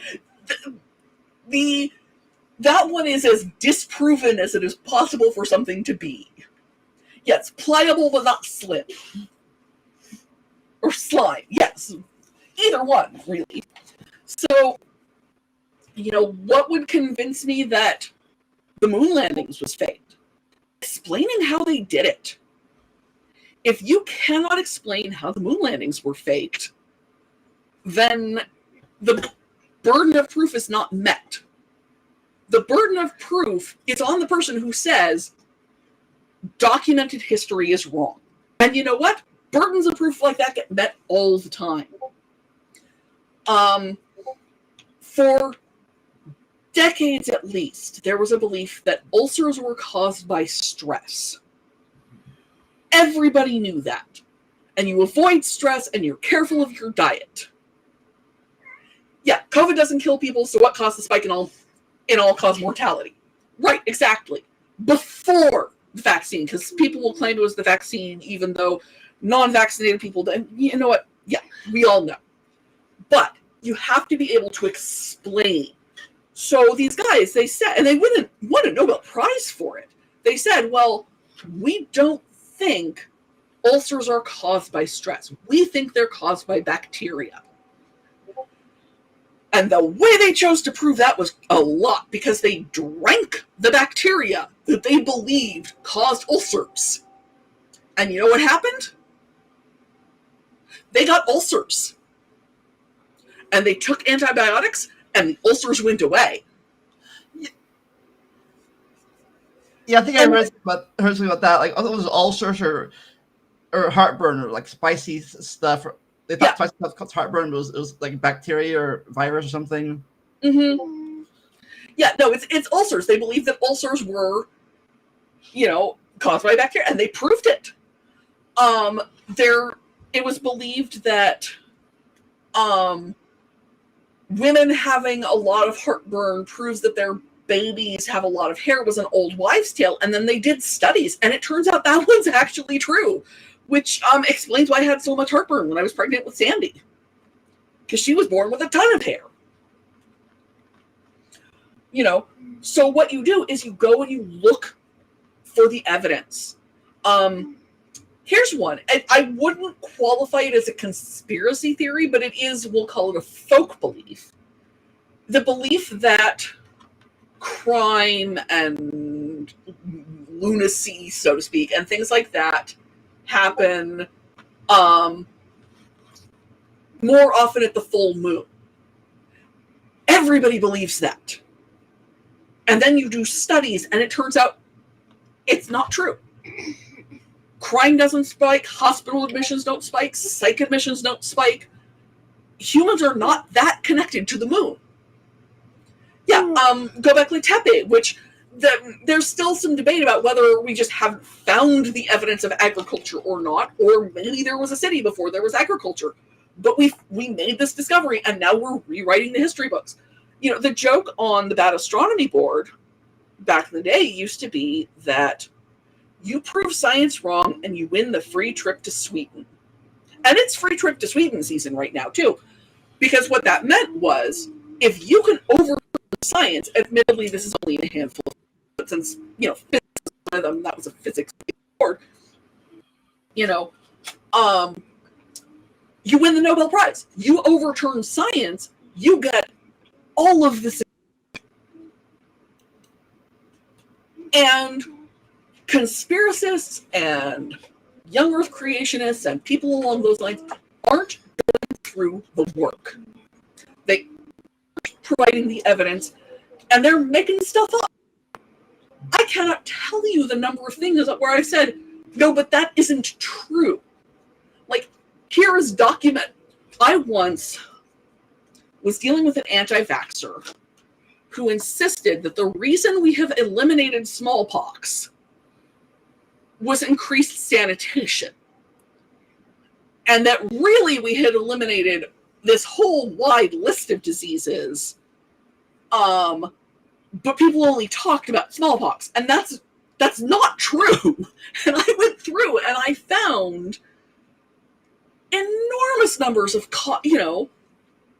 I went through, something conspiracists don't get is you don't get famous in academia by confirming the known. Absolutely right. Absolutely. Which is its own problem, because it means nobody wants to do the work to confirm the studies.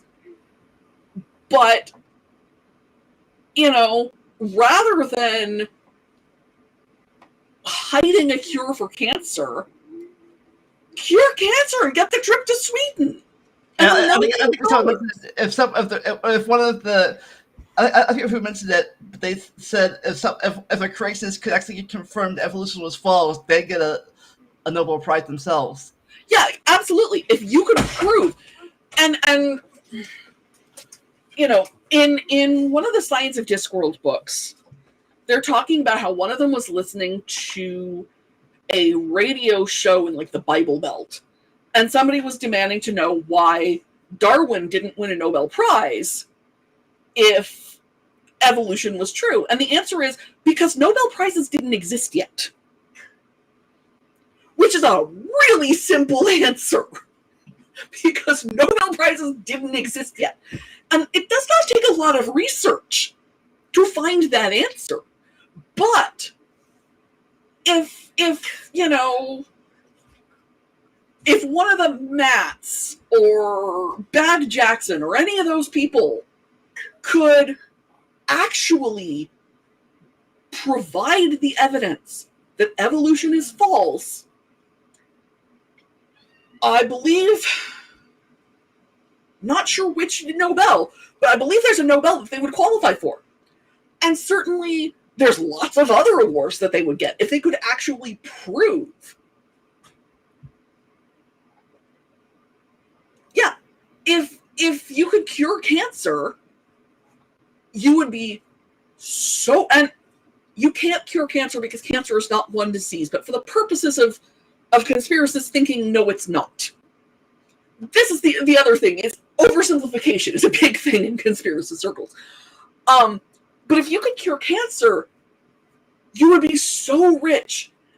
And to put it in even simpler terms, cancer researchers often go into the field because somebody they loved got cancer. My best friend's other best friend died like 2 weeks ago at the age of 37 years old of metastatic breast cancer. Do you think if she knew a cancer researcher, that person would have let her die? But friends and family of cancer researchers die of cancer all the time. So if you're going to say they have the cure for cancer and just aren't sharing it, that's one I want an answer for. Why do friends and family of cancer researchers, the children of cancer researchers, die of cancer? On top of the Nobel Prize, on top of the fame and glory. You can't even save your friends and family? They cannot pay you enough to make up for what you'd get if you had a cure. Like, I would actually tell people when they were saying, oh, you're just lying, you're a NASA shill, blah, blah, blah. Like, look, NASA can't pay me enough. Not just because they don't have the budget, but because of my personal moral stance. I believe that, they can't save themselves. Cancer researchers die of cancer. But I believe that betrayal, covering up history, is a sin. That's part of my personal religious worldview. To cover up history is a sin. Nobody has the kind of money to make me do that. Oh, so this is like the they can cure it, but they're hiding the cure to make more money type of thing. They make more money on cures. Well, yeah, that's true. They make more money on treatment than they would on a cure. Yeah, you know what? That is true. That is absolutely true. They do. But that doesn't answer everything about why there is no cure. And the real answers make a lot more sense. Actually, fun fact, people who are no one who has gotten the HPV vaccine has gotten cervical cancer. The HPV vaccine has the possibility of wiping out cervical cancer. Get your shots, people.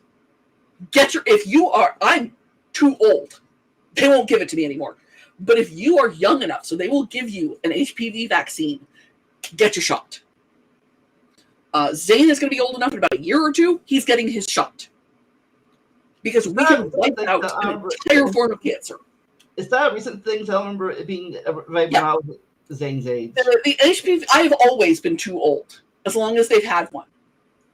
And they've expanded the age upward a couple of times, and I'm still too old to get the HPV vaccine. I think you have to be in your 30s.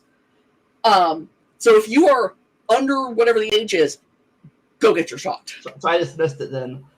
Yeah. I don't think I guess it's me. You're too young for some. You're too old for other vaccines. Yeah, no. Like I said before, I'm not going to defend big pharma in every particular. The pharmaceutical industries have a lot to answer for. But most of the anti-pharmaceutical conspiracies themselves do not make sense.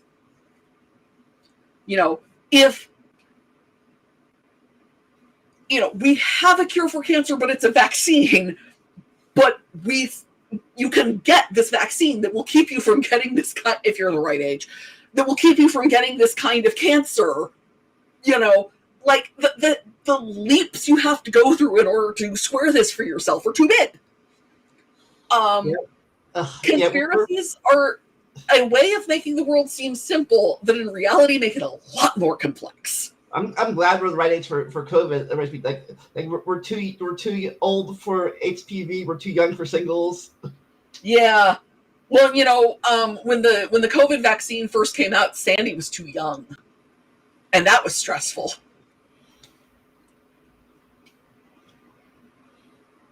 Yeah, people would pay a fortune for a vaccine that would guarantee, but you can get one fairly cheap that will keep you from getting cervical cancer. Michael Douglas is pretty sure his throat cancer comes from HPV, which is possibly true, but also more than I wanted to know about Michael Douglas. Because the HPV vaccine will cause cancer that is not just, in your private parts, but if you get the cancer from it in other places in your body, it's because of contact with people's private parts. So thanks, Michael Douglas. So if you are of an age, get the shot. Save lives. Possibly your own. Wouldn't that be nice? But the more you look into these conspiracies, the more you have to explain. And, Solid Solar Surface guy, who has been a joke in my circle of friends for literally decades at this point. We'll be somewhere like, God, it's hot. It's hotter than the surface of the sun, which, as we all know, is solid iron. The sheer number of things that had to be true for his view to make sense that aren't, that are flatly contradicted by enormous other piles of evidence, whereas the simple answer was he was reading a picture wrong. And the Kennedy stuff, it's like, well, I don't want to believe that Lee Harvey Oswald acted alone, so instead I'm going to do this enormous other list of things, and so crazed. People will tell you that things are the way they are because they want it to be that way. And the real world is messy and complicated and doesn't look the way you want it to. Yeah, the world building on conspiracism is fascinating. I've always felt that some of the YACs would be so much better off if they would just write fiction. But instead they want to pretend that's what the world is really like. There's a website, I think it's still up, of like 100 things that are wrong in the Oliver Stone movie JFK, which, side note, I also just thought was really boring. But that's like a 2-hour and change movie with 100 plus things wrong in it.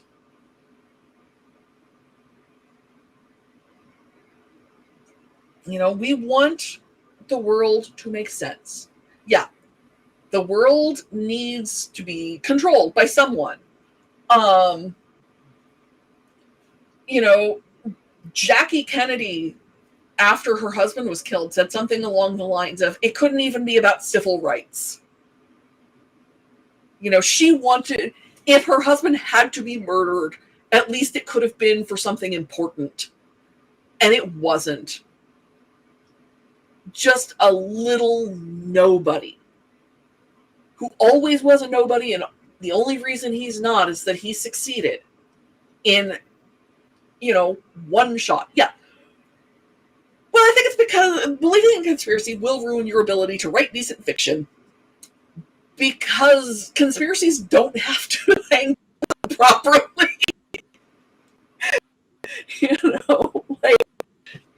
Exploding rebar and holographic planes, and you just throw it all in there, and somehow, Kubrick filmed the moon landing because sure, why not? Side note, we also know that Kubrick didn't do it because Kubrick never left England if he could help it.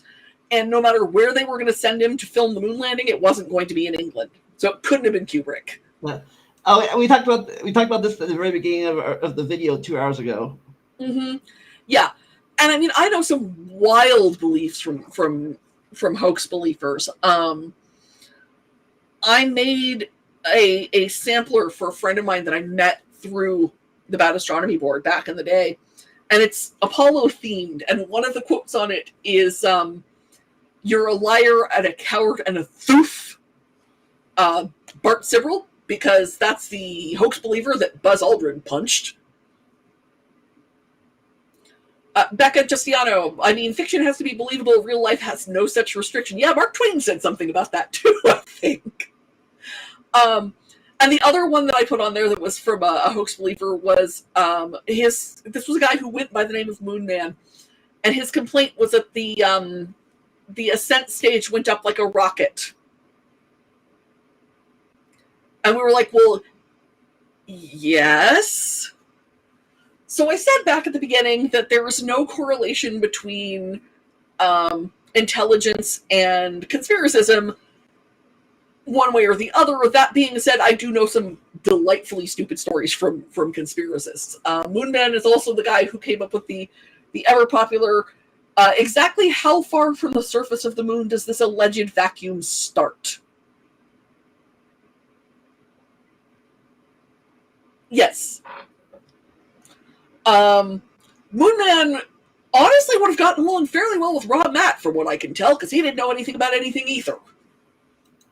Yeah. Speaking of JFK and anti-vaxxers and conspiracy theories, do you think they would like support his nephew, who's now an anti-vaxxer? Well, the entire rest of the family has basically disowned him at this point. The Kennedy family is complicated. There's a lot of history to the family. I think, based on what I know of JFK, who was quite a piece of work, we think he's great mostly because Johnson was really, really skilled at using his legacy to get what Johnson wanted done. Mm-hmm. But what I know of JFK strongly indicates to me that the anti-vax thing would have just infuriated him no end. Also, his father, RFK Sr., would have been furious about turning his back on minority populations to ally with the Republican Party. Won't say that would have been true of JFK, but by 1968, RFK was very, very solidly supportive. He was much more interested in civil rights. He's the one who went out of his way to align Jack with Martin Luther King. I have a lot more respect for RFK than I do for JFK, honestly. But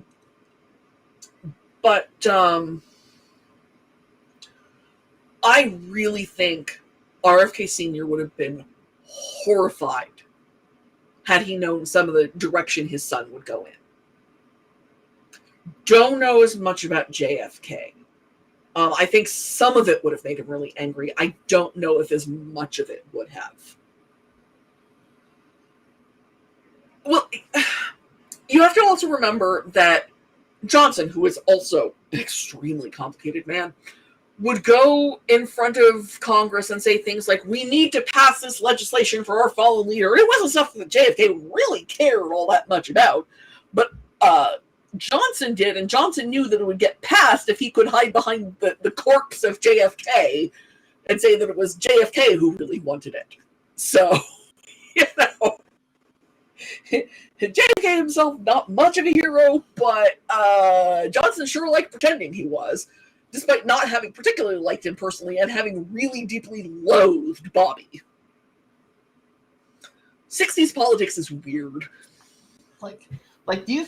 I know it's off topic. Do you think if RFK hadn't been killed, he would have beaten Nixon in the election? I think was RFK going to win the primary. You think? I think he would have had a much better chance. I think it would have been extremely close.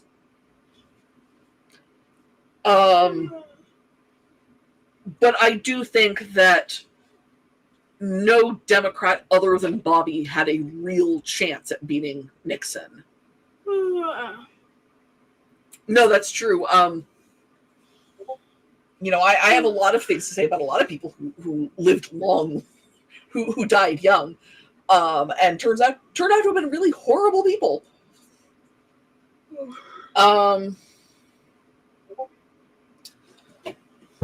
I think it's at bare minimum possible that Bobby could have won. More than whoever was the winner at the end. What was his? I forget his name. Yeah, he won that day. That was the day of the California primaries was when he was killed. My mother actually, one of her coworkers at the time, was in the ballroom when it happened. Because, we're from LA, so. He'd won. He'd entered the race relatively late because he didn't enter the race until after Johnson dropped out, as I recall. And so he hadn't won all of the primaries because he hadn't been in some of the primaries, but he had won California, which then as now was kind of important. I think it's entirely possible. I think California would have been a much closer thing than it later became, not least because, Nixon was from California. He was born in Loma Linda. He went to Whittier College. He was governor for a while. He was a senator from California. He was a California boy. But I think it would have been tight, but I think Bobby theoretically could have done it. But I don't know if that would have been good for the Kennedy family to have had a second president. They already have more than their share of hubris.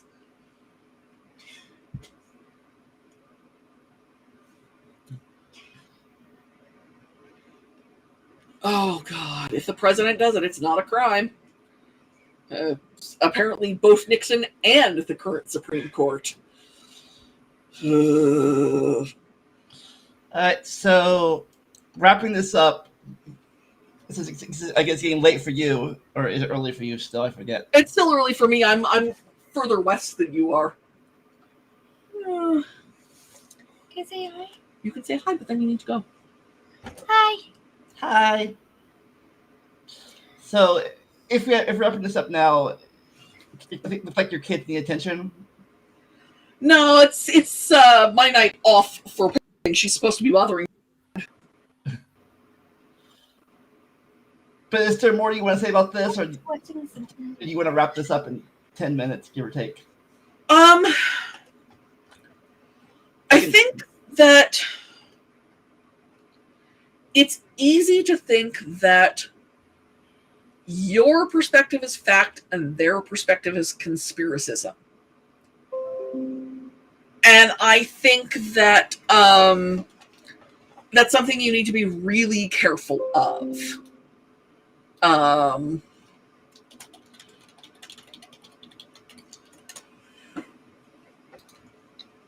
And so anytime you find yourself arguing a belief, what you need to do is stop and say, okay, if I were arguing against me, what would convince me that I'm wrong?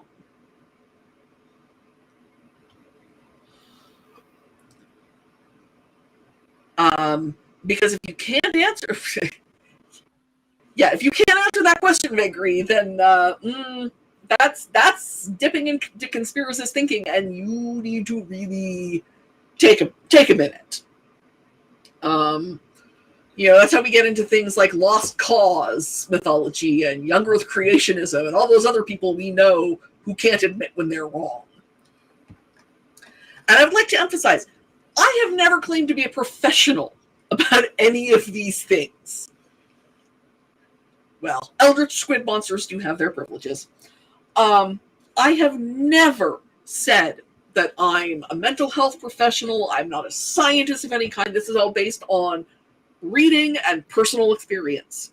Your mileage may vary, but I did spend, arguably I am still in conspiracy debunking circles. I do have a lot of experience, and I do have a lot of friends who agree with a lot of my experiences, and I have read, more professional books. So, if you find yourself saying they are doing such and such, stop a minute, reflect. Who is they? If it's the Jews, you're already too far. Or witches, or Jews, witches, the gays. The gays were a popular scapegoat. blacks. Oh boy, blacks, yeah. Oh, the gays. The gays. Gay agenda, get up, go to brunch, clean house. You have to be careful of your own patterns of thought because you are not immune. I think a lot of us have kind of been vaccinated in as much as we've seen it in other people. And it gives us the perspective to say, oh, am I being like that person? Because I'm sure we can all fill in who that person is in our own personal lives.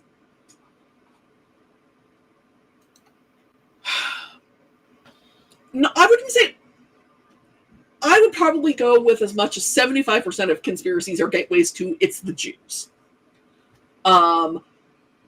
There's a lot that aren't. I'll say, I have yet to hear that the Jews faked the moon landing, at least. I do think I've heard that the Jews killed Kennedy. I'm pretty sure Cold War guy thought the Jews faked the Cold War, but I think he got banned before we ever got to that point. Most conspiracies about communists scratch the surface, and it's really about the Jews. So far as I know, no one says the Jews wrote the plays of Shakespeare. But the Jews did get FDR to allow the Japanese to bomb Pearl Harbor so that we could get into World War II, so he could, kill time for a few years and let millions of Jews die, which is not how I would have done things, but hey. Yeah, there's so many. Oh, I've definitely heard that the Jews did 9/11. That one is very common. Supposedly, and I heard this one in 2001 still. Supposedly, every Jew who worked at the World Trade Center got a message telling them to stay home from work that day. Which, is not true. But I'm gonna use it instead using that one. So it's if you're blaming any one group for anything without thinking certain members of that group, no, it does not count if it's Jewish people joking about faking those, if it's Jewish people joking about the conspiracy, then that's different. Jewish people are allowed to make those jokes. Yeah. I heard or read somewhere that, did you ever watch that? You ever heard that show Hogan's Heroes?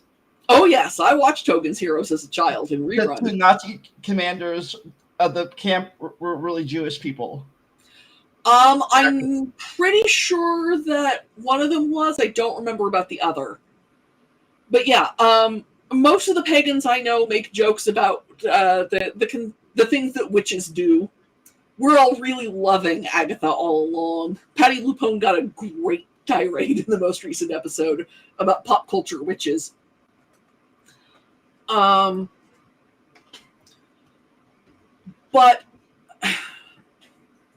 it's easy to find yourself slipping, especially if you're in a minority group. You know, as a pagan, I do get a certain amount of it's easy to assume that all Christians are a certain way, but they're not. As a woman, it's easy to assume that all men are a certain way, but they're not.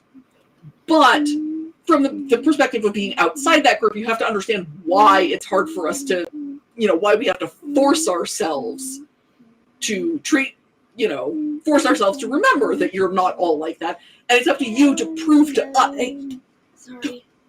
It's up to you to prove that you're not one of the ones we need to be worried about, not for us to take it for granted that you might be one of the ones we don't have to worry about. But if you are punching down in your conspiracy, I have no sympathy for you. If you're a Christian blaming everything on atheists, if you're blaming everything on the Jews or the blacks or the gays or the trans or whatever, I don't have a lot of sympathy for that, because you're the one in power and you just want to feel like a victim. The Jews do not control the world economy. If that were true, there wouldn't be any poor Jews, and there are. Jon Stewart actually joked the other day about the idea that that the Jews are sending hurricanes into Florida because Jewish people retire to Florida. Oh yeah, he said if we control the weather, we make it less humid. Yes. It's like, that is probably true, John. And Jon Stewart can make that joke. I can just mention that he did, because I'm a goy who also speaks a bit of Yiddish. So just be aware of patterns of thought. Look at the evidence. Acknowledge that you can be wrong. That's the only tools I can really offer to people. Yeah. As a woman, I have to assume that all men are dangerous until I get to know them. As a non-Christian, I have to assume all Christians are out to convert me until they prove otherwise. Absolutely true. Absolutely true. And my male friends and my Christian friends are, generally speaking, aware of that fact. Annoying and exhausting and a survival strategy, yes. And as a member of the in-group, you have to prove that you're not that person. It's not up to the members of the out-group to make you feel better about yourself. It's up to you to make them feel better. So, and it is also true that it is far more likely to be the case that the conspiracy will attack those who are members of the out group. The two we've talked about that are a really big thing in that department are Tuskegee syphilis and the Holocaust. Holocaust denial is yet another way of blaming the Jews. What Gibson's father. Sorry, is it like the moon landing thing? They videotaped. They shot all of it. They built fake concentration camps and stuff, or they. Yeah, well, the camps. It depends on who you ask about it. Some of them will tell you that they were not real. Some of them will just deny that there was ever an intent to kill people. Mel Gibson's father says that all the Jews went to Brooklyn because 6 million Jews, and let's not forget that 6.5 million Gentiles. But for now, I'm sure Mel Gibson's dad didn't care about them. 6 million Jews would easily be able to hide in Brooklyn. You mean at the same time that there's document proof that we were turning them away from immigration. Yeah. Yeah. No, they were all in Brooklyn. He actually said that's where they all went. I'm going to emphasize here, I don't have any evidence that Mel Gibson himself is a Holocaust denier. His father was a Holocaust denier. I don't know if he's still alive. But Mel Gibson grew up in a crazy Holocaust-denying church. I will say that. There's no one consistent Holocaust denial theory. There is no one consistent of any of these. Every single conspiracist I've spoken to has a slightly different perspective on even what sounds like a fairly straightforward thing, because they all have different ways to get around the obvious evidence that they're wrong. It's like trying to talk kinds to a young Earth creationist. What's a kind? Depends on who you ask, when you ask them, and what the context is. How did we fake the moon landing? Ways. Who killed JFK and how did they make it look like it was Oswald? Yeah, it depends on who you ask. Everybody's What got... are vaccines really? It depends. Huh? What are vaccines really? It depends, yeah. What happens if you get vaccinated? Well, autism, or possibly you die or become sterile, or it depends. I must have the first one. The other one was the COVID vaccine gives you, they put microchips in your bloodstream with the COVID vaccine. And I said, well, I'd rather have microchips in my arm than a tube down my throat. Yeah.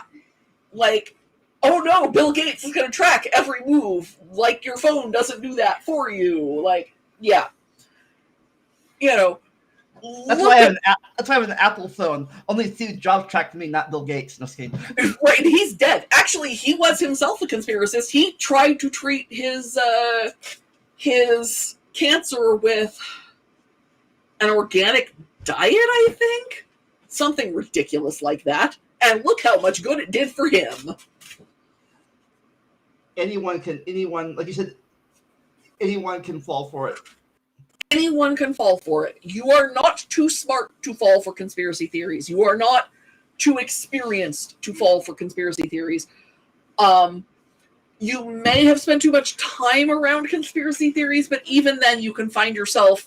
I know some people who went from debunking to, okay, but I do believe this. Yeah, if the government really wants to find you, they're probably going to find you. If it's not like, there aren't a whole bunch of ways to find people that don't require microchips in their arms. Also, go on, find me a microchip small enough to fit into a hypodermic. What? Hey, close the door, please. Thank you. If they can do that nanotechnology, the other thing, if they can have that kind of nanotechnology, they'd be famous. Yeah. If you could make a microchip that small, just get the patent and be a billionaire.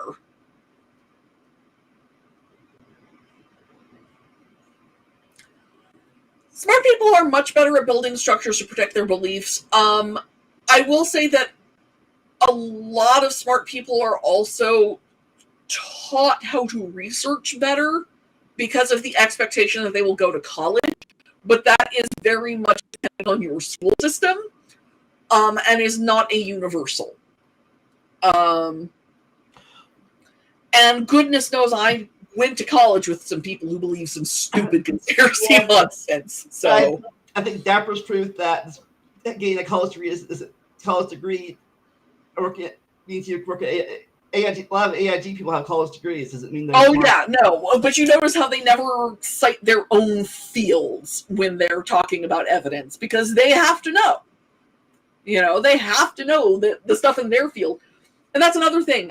This is a big problem with moon hoax stuff. Well, yes, you are from rural Mississippi. I get that. With moon hoax, I do not believe that all 400,000 people who worked on the Apollo missions would have known. That is simply not true, because that 400,000 included literally everyone. It included the astronauts and the mission control guys and the engineers, but it also included the people who made the mission badges and the janitors and the guys who built mission control. Like, that is everybody. And not all of those people would have known. However, one of the reasons I can't make the moon hoax work is that I would go so far as to say at least 10% of those people would have known that the thing they worked on didn't work.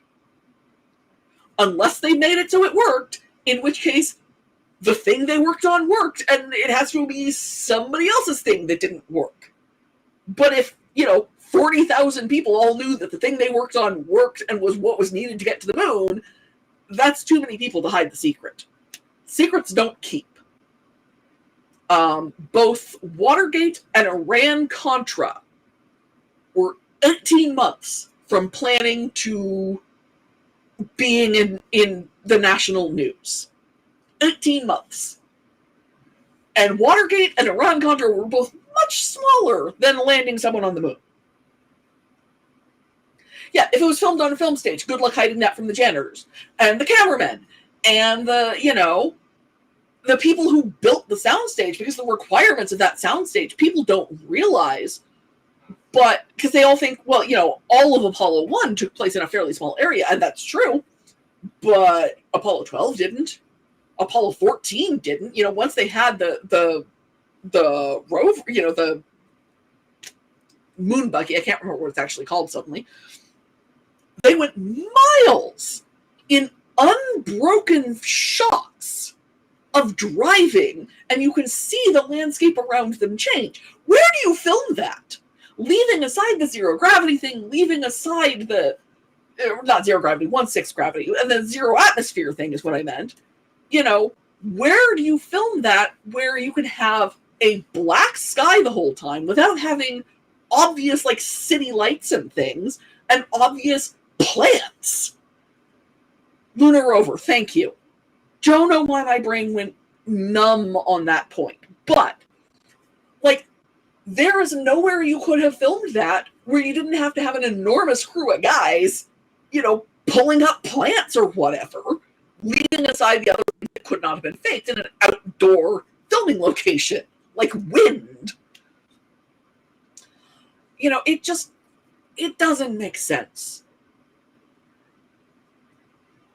And every single person I have ever heard try to make it make sense has a different way of how, no, dude, it totally makes sense if you just do this thing, but they can only explain one thing, and their explanation almost never, works. Again, the guy who said that, well, you just wash the sand and there's no dust, but, the act of rubbing sand particles together creates dust. That's what dust is. And he refused. They'll tell you that the fact that the shadows aren't parallel proves multiple light sources, and you'll give them very simple tests they can do themselves using their own camera and the world around them to prove that shadows are not necessarily parallel, even coming from a single light source, and they won't do the experiment because it could prove them wrong. If you aren't willing to be proven wrong, you're probably wrong.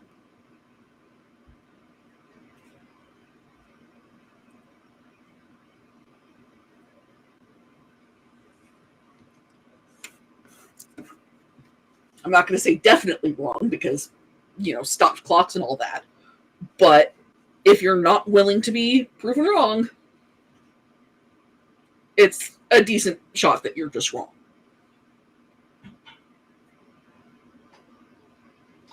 All right, so is there a topic you want to talk about in the future? I mean, I could talk about all kinds of things. I can talk about how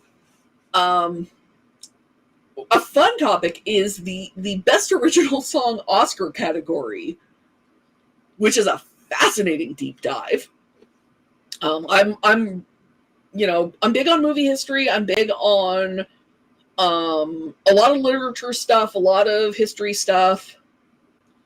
You know, if there's something in particular you'd love to hear me babble about for multiple hours, just let me know, basically. Cool, we'll discuss it there. As for me, next Saturday, it was supposed to be this Saturday, but he got sick. Tapioca Weasel will be here to talk about atomic physics. Oh my. So, going switching gears here, going from whatever conspiracy theories are to science. All right, well, you want to say goodbye? Yep. Bye, everyone. It's been fun.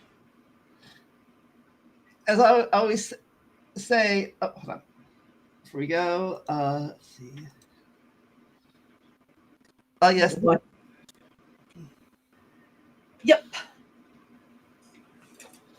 We'll discuss that next time. And remember, never stop learning. Mostly believe conspiracy theories, or don't do that. And enjoy the randomness. We'll see you next time. Bye.